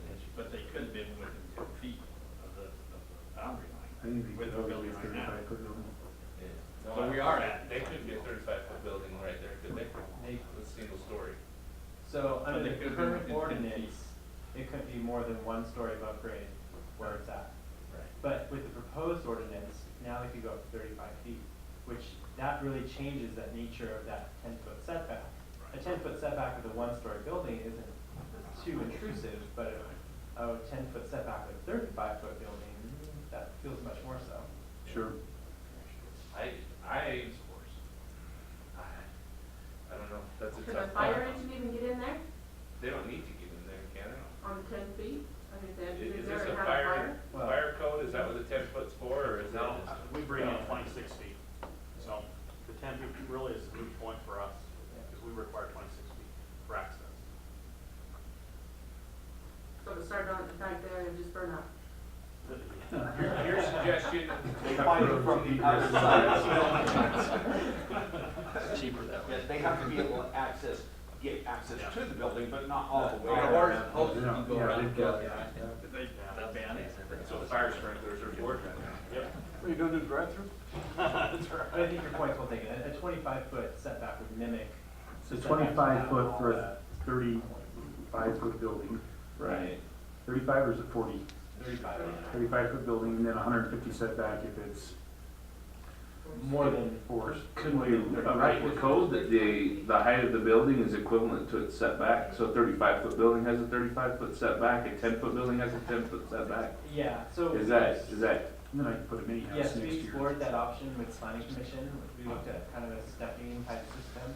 That would go up to 35 feet, and they said, let's just do one blanket thing, so we don't have to worry, okay, this is 27 feet, so now you have a 27-foot setback, and we didn't want to go that direction. We could re-explore that, but that was the planning commission's feedback when we proposed it. We have a real estate expert here, right? Aren't you a real Not estate? commercial. Not commercial, but do you know how people feel about being close to these? Do the lots sell? Yeah, in Target in Orem, their back of that is a multi-family structure that's been there for 20 years, and it's quite lovely. It doesn't look like a ghetto at all. It has a nice little road with some. What's the setback? Is it 10 feet, 20 feet? It's 10 feet from Target to that road. The target to the road, but then what about the house? The Oh, house, it's 10 the feet houses from the have their normal setback. And, But there's a they road face Target, correct? Yes, they face. So there's a road buffer between Target and the, so this isn't, we're turning the house around and putting it in the middle of the road, they only get 10 feet behind their property line. So that's where it kind of gets a little bit dicey. Yeah, I just go down the street, there's that, car wash there, and they've had a lot of problems with that one because of the noise, and it only has that 10 feet setback too. This isn't an easy problem to solve. No. Go ahead. I like to increase the setback. So are you looking at a 10-foot landscape setback and then a 25 feet, so it's a total of 35 feet or No, 25 feet total? 25-foot setback, and the first 10 of it Is landscape, okay. Landscaping. Yeah, I'm fine with that. If it's me, I'd probably look at for the 4-story, I'd probably look at 100 feet because there's a couple of spots that might Yeah, now that work. I visualize it, I was kind of probably wanting to push for somewhere in between, but I think 100 to 150 I could live with. Now that I've seen it visualized a little bit better. So I'd do the 25-foot setback and 100 feet. Are we for still the okay with 4-story 35 house. within that 150-foot zone, or do we need to lower that to a 25-foot setback? So the height, so you've got that 150-foot zone that currently is a single story. We're trying to raise it to a 35-foot, right? And do we need to bring that back down so that that 150 feet is only a 25-foot? So that we're not, you still want to stick it, so a 35-foot building can be within 25 feet of that residential zone. That's how it's worded. Right, that is how it's worded. I just, Well, And you're the one that decides if you like it. that's like Q90, right next to residential, and they're not in the S1 zone, so it's a different but it'd be zone the code. same, but it'd be the same principle. They're right next to a building. Yes, one zone, there is Oh, I like that building. And if you recall, though, they had it designed in the back corner, if you will, and because they were trying to provide a buffer, even though it's a different zone and everything, they brought it out, so it's now on the corner, the parking's In the back. around and in the back to provide a buffer to the residential area. So, and those are the type of things that we would be working with in these type of zones. But the 25-foot gives you the distance, especially if you're going 35 feet high. Right. I think the 25-foot, I don't know how we can read that off as a motion. I think I've got it, we could do it. We're all on board with the 25-foot setback. So that's the only thing we need to change. Can we move that through as a motion and make that change on the motion, and you can just change it in the books and we're good to go? I'm personally, I'd look at 100 feet for me, for the 4-story. Well, over the 35 feet, you want to move it to 100 feet rather than 150? Yeah. I think 100 feet is pretty good. That's, you're still part of the board. Where's staff's feeling on that? Where's what? The 100 to the I think 150 they're feet. sitting on 300 to 100, depending on which staff member you talk to. Right? Yeah, I mean, even with planning commission, it varies kind of person by person and site by site. So is I that say we pass it as is, and we'll look at it and talk about it, and maybe bring it back to 100. No, I think we need to get it 100. I like the 100. I like the 100 feet. 100 feet? Yeah. You're already improving it. If it's gonna be higher than 35 feet. They still require the landscaping buffer. Yeah. Is there a motion that was sent to us that we can? So, you got me, do you want me to do it? I'd like to make a motion to approve amendment of Title 19, Section 6.14.14, a zoning ordinance on S1 zones, the transitional standard with amendment of a 25-foot setback with a 10-foot landscape buffer, and minimize the setback to 100 feet, and to approve the amendment. Not the setback, the transitional. You said a setback, 100 feet. Oh, with a transitional zone of 100 feet, setback of 25 feet with a 10-foot landscape buffer. And approve amendment of Title 19 zoning ordinance to adopt 19.924 of flagpoles. As presented to City Council. Okay, we've got a motion. Do we have a second? We have a motion that's seconded. This calls for a roll call vote, starting with Councilman Christensen. Aye. Aye. Motion carries unanimously. Okay, go to number 3, ordinance regarding updates to the impact fee facility plan and impact fee analysis for water, parks, and recreation and public safety. Travis, you're up. Mayor and council, this is just the impact fees that we've talked about before.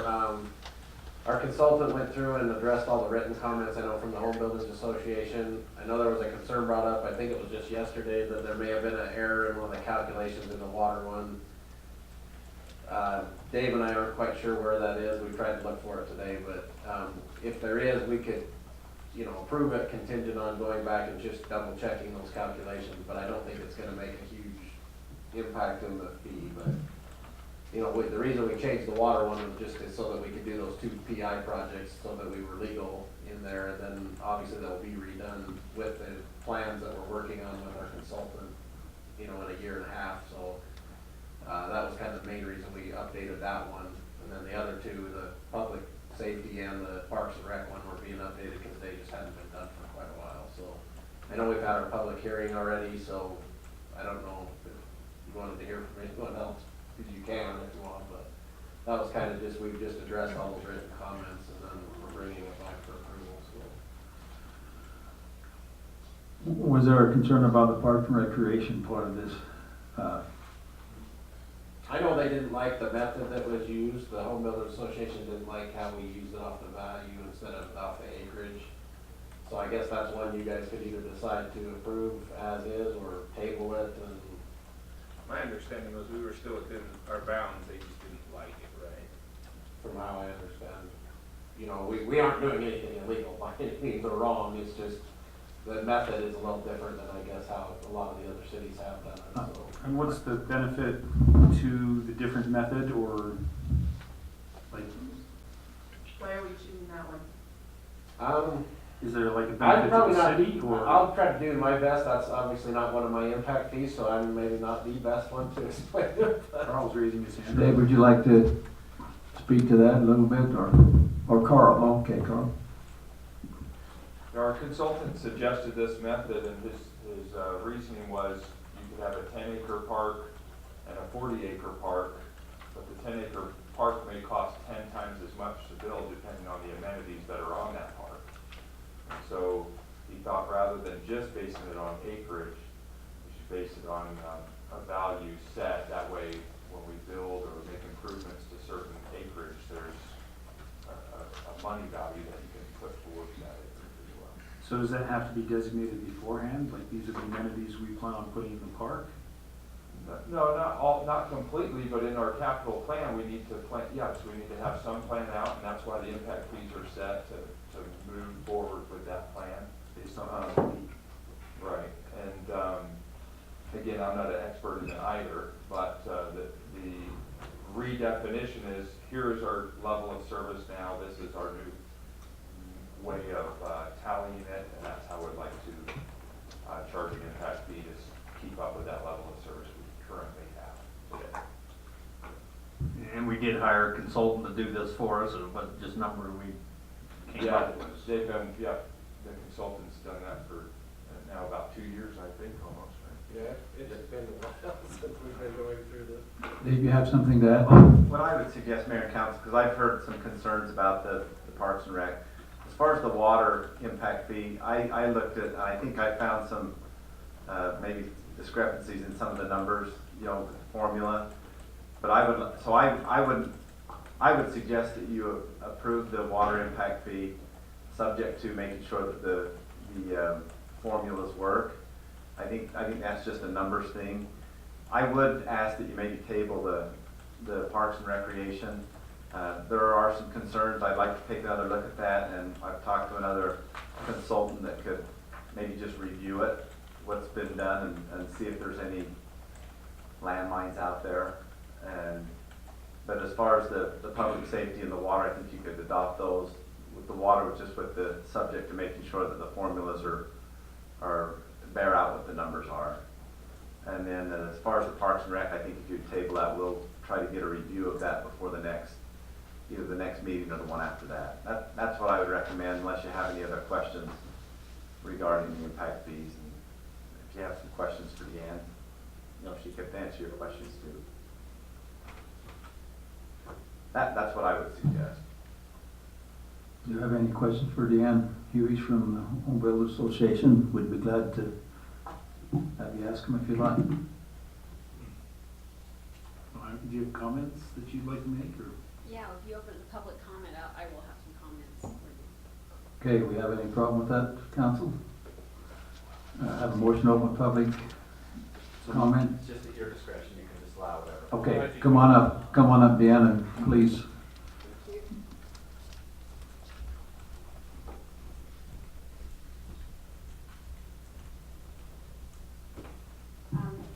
On the parks, we really don't have a problem with your different way.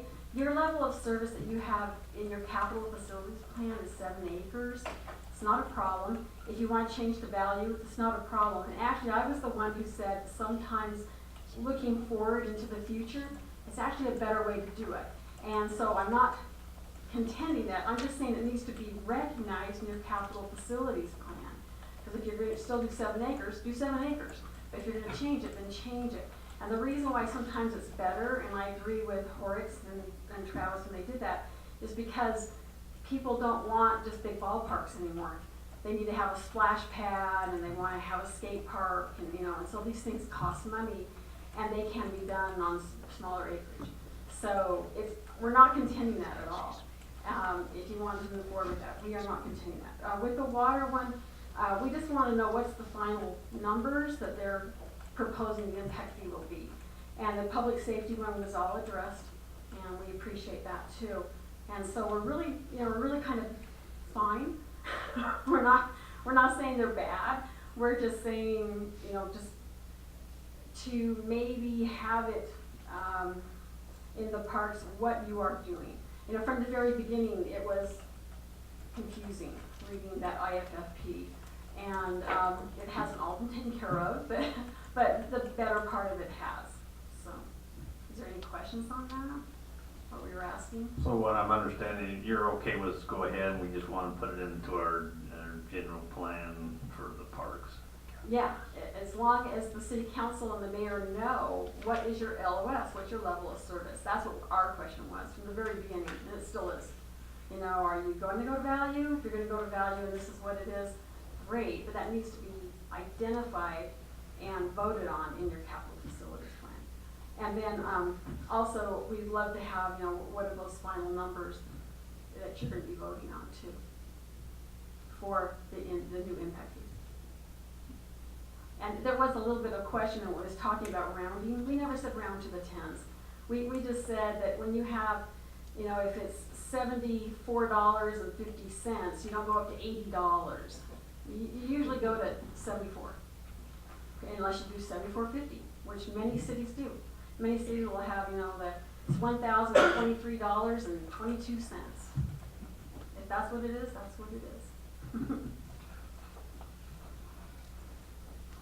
No, that makes sense though. Okay, thank you. Thanks, Deanne. Any further discussion by council?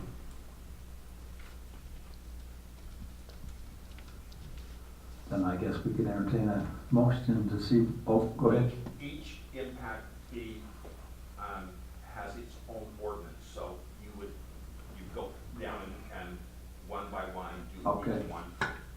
Okay, so we do the water, parks and recreation, and public safety separate each, so it'll be 3 different ones, right?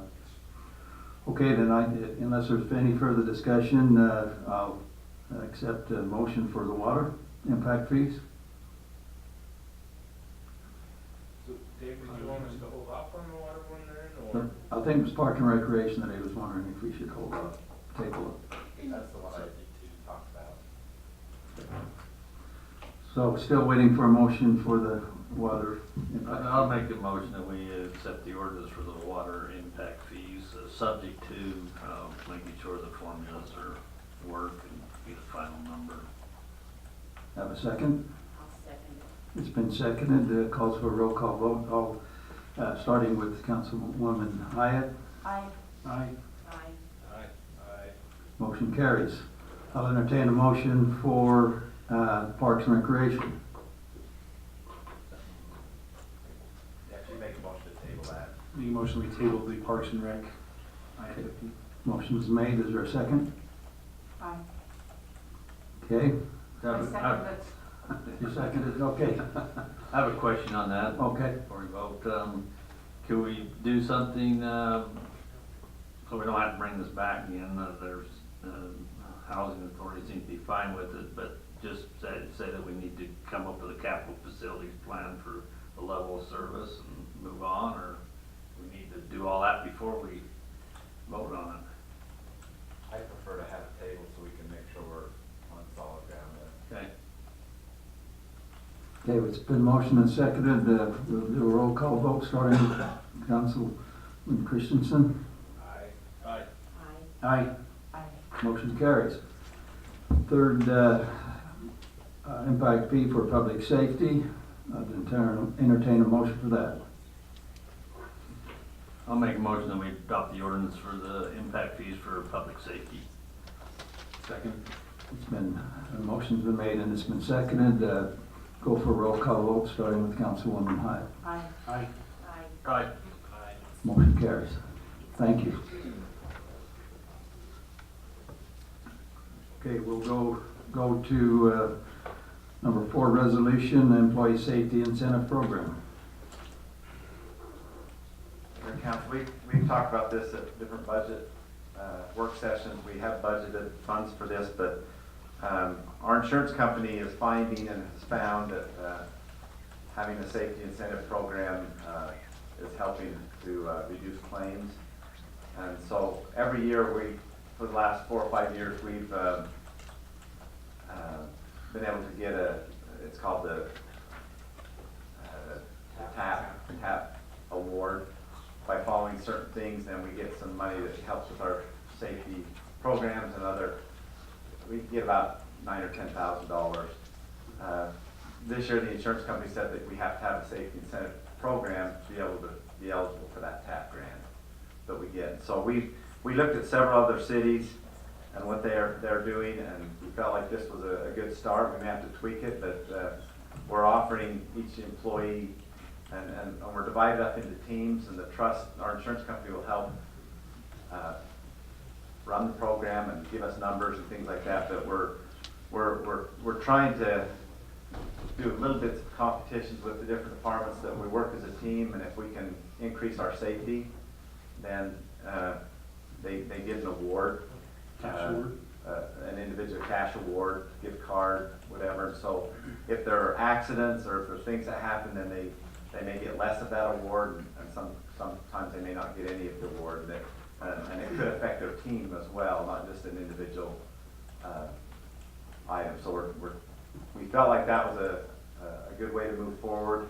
We patterned a lot of this after Logan City, but our insurance company has found that those that have implemented the safety program, their accidents have gone down, and that it's been a good thing overall for the organization. So we're asking the council to approve this resolution that adopts this safety incentive program, and then we'll get moving forward with it and implement it. These are per person, the amounts here? It is. So it says like $60 yeah. potential award, that would be per person, not Per per person, team? yeah. Okay, that wouldn't be a very big award if it was per team. I know it's per person. It's accrued monthly, so $5 in that group. There's a higher risk group of $10 a Yeah. month. And it's paid out, it's anticipated to be paid out once a year. So are all staff eligible full-time employees and the part-time year-round, and I think even the seasonals, because we want to encourage safety with the seasonals as well. And is it, it's not a diminishing pot, like everybody can earn full money, correct? So if Yeah. everybody meets the perfect safety standards, everybody gets it. Yeah. Because some of them I've seen, they kind of pit them against each other. The top 3 groups get the money and the bottom ones don't. No, I think if everybody meets all the requirements there, they could all get the award. But if somebody in my group screws up one month, I don't get mine. Right. In that group. Right. So Let's it's go slash the tires. based on a group? Just kidding. We have divided up the employees in groups. So did you do it or did they do it themselves? What? Did you do it or did they do it themselves? We did. So you, Well, we passed it out to all the supervisors and tried to organize the teams the best we could. We combined some departments because they're smaller departments. Some are bigger and they had to have a couple of teams in each department, so. We tried to get input from the supervisors. well, that's probably good so that you don't have like best friends. Well, we looked at whether you split them up to kind of have people in different departments, maybe camaraderie, but the insurance companies felt like that it was better to work in a group like the police department work together. And so we kept it that way, the best we could. But like administration doesn't have many employees, so you bring in the court, you bring in planning, zoning, development services. Anyway, that's kind of what it is. We hope it's a good thing for us. Have you looked at others besides like a cash reward, half day off kind of thing, something like that? I know with our school teachers, we get a wellness day. If we go get our physical, we get a day off. And you do A, B, C, D, E, F. And if you don't do this, then we charge you more. Yes, it had Yeah, to it's not- incentive. but it's- I wasn't gonna get into all the nuts and bolts of it all. I just, sometimes something like that may be a little bit more incentive, because this, you have to put it on their paychecks and run it through payroll. You do. And you get kind of dinged that way, but if you say, yeah, you do this, you get 4 hours off. And you Well, kinda and we put did it that or something. before we had this formal program. We did that a few years ago where we, you know, to encourage exercise. I think even Governor Herbert had a program through Utah that encouraged all cities to allow employees to take some time off for exercise time. And we did that for a couple of years, but there's concern with the council that, you know, maybe that's being abused or something. So we did away with that. But yeah. I'm just saying, instead of the cash reward, if they're saying they get these, you know, a couple hours or 4 hours off, and I know that would be tiered, somebody would get more value out of that, but sometimes it's nice to go, hey, I did a really good job, I get a half a day off. But I'm just, There's an opportunity cost with that, because they have day off, someone else has to pick up the extra work. right, but it also may not be an additional cost out of pocket. You're just short-staffed for a half a day, everybody. Gift cards, they don't get taxed if they get gift cards? It depends. We've had Depends on how several. much it is? Well, no, it depends on what it's for, and it's, I have to defer If to it's a Sarah. Visa gift card, they probably have to pay taxes. That's why they make American us sign Express for our tax. $12 Christmas bonuses every year. Woohoo! No, there are certain rules that, you know, like, Might be we 15. tried to go back to gift cards, you know, giving out a turkey or a ham every Christmas. We went to go to gift cards, but they would tax that, so we went back to the actual ham or turkey, which was not taxed. So there's some weird rules, and I don't profess to know all of them. We had Sarah kind of look into it as well, and, So we give them something that we're willing to buy back from them. I'm just kidding.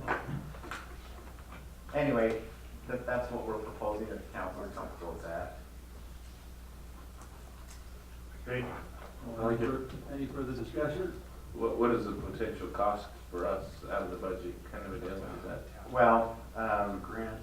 it's It's a grant? We'll get most of the money back. Yeah, we budgeted for it in the budget, but it's $120 per employee, per full-time employee.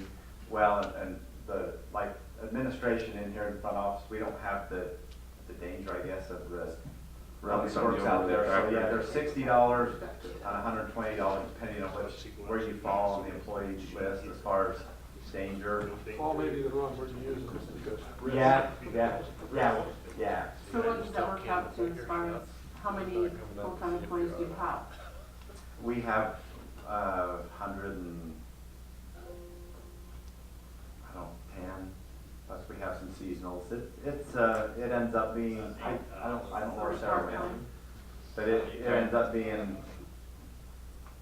15,000, somewhere around there on the, But that's if they all make it. that's if everybody gets it. Okay, Well, we gotta start somewhere, so I so. make a motion. Yeah, ready for a motion. We make a motion, we approve resolution 718, 2018, resolution of Payson City approving the implementation of the Payson City Employee Safety Incentive Award Program. Got a motion? Need a second? I'll second it. Okay. Motion's been seconded. That calls for a roll call vote, starting with Councilwoman Hyatt. Aye. Aye. Aye. Motion carries. Thank you. Okay.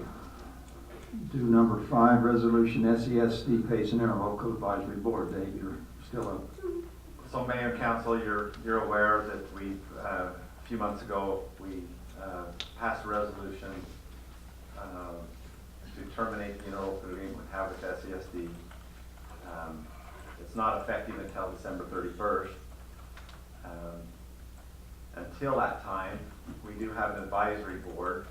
That advisory board has changed Payson City Council's perspective because 3 of the 4 members of the advisory board are no longer on the council. And so we wanted to update that because we still have met with SESD a couple of weeks ago.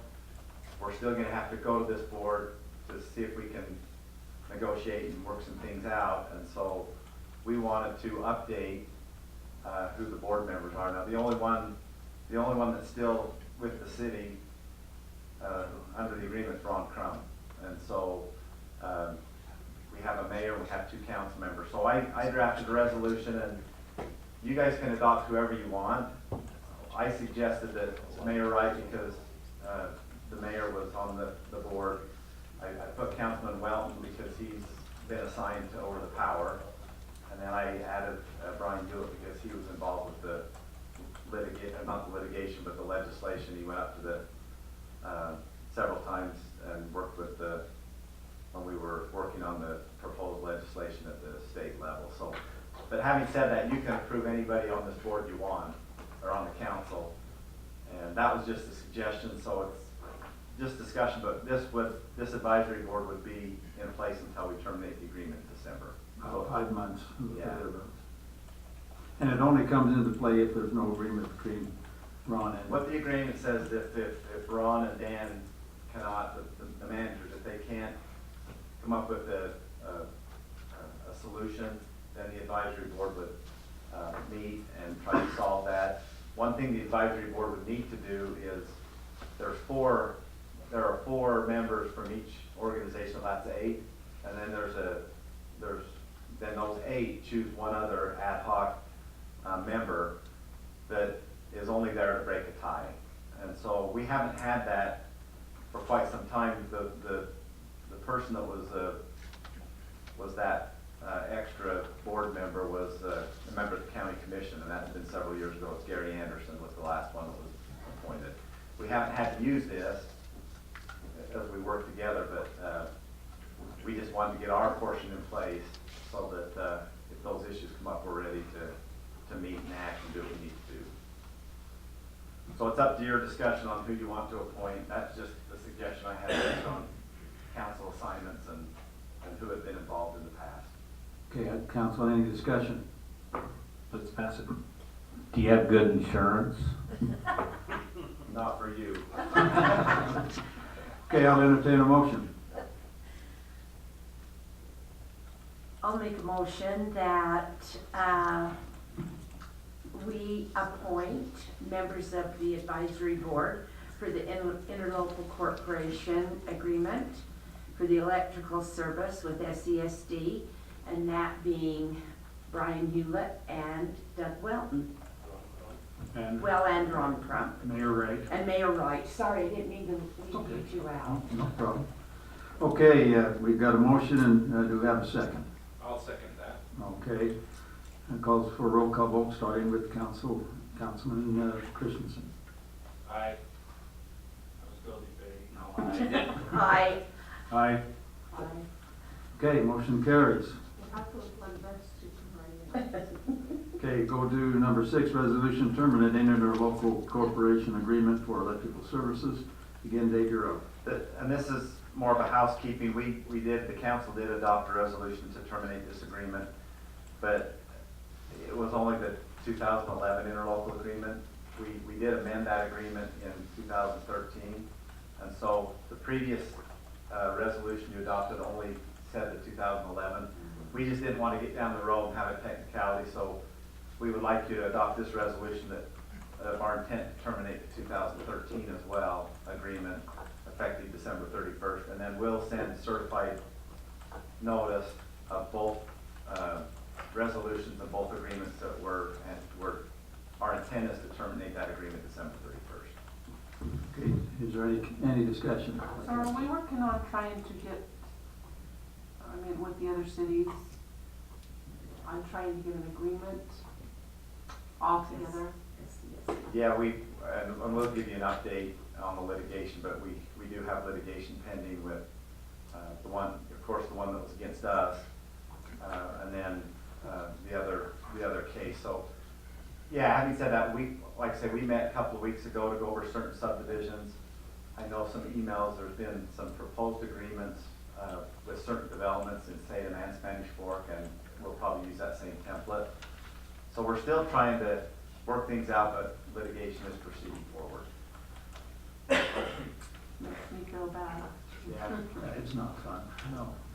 But it's been moved and seconded, right? Oh, we have to No, make, we have I'll make a resolution that we terminate the 2013 interlocal cooperative agreement with SESG on December 31st, 2018. Is there a second? Second. Okay, calls for a roll call vote, starting with Councilwoman Hyatt. Aye. Aye. Aye. Aye. Okay, motion carries. Okay, during the closed session, I would entertain a motion to, motion to go into closed session regarding personnel and potential litigation. Entertain a motion? So moved. Second. We got a second, roll call vote, starting with Councilman Christensen. Troublemaker. Another troublemaker. Motion carries. We're adjourned.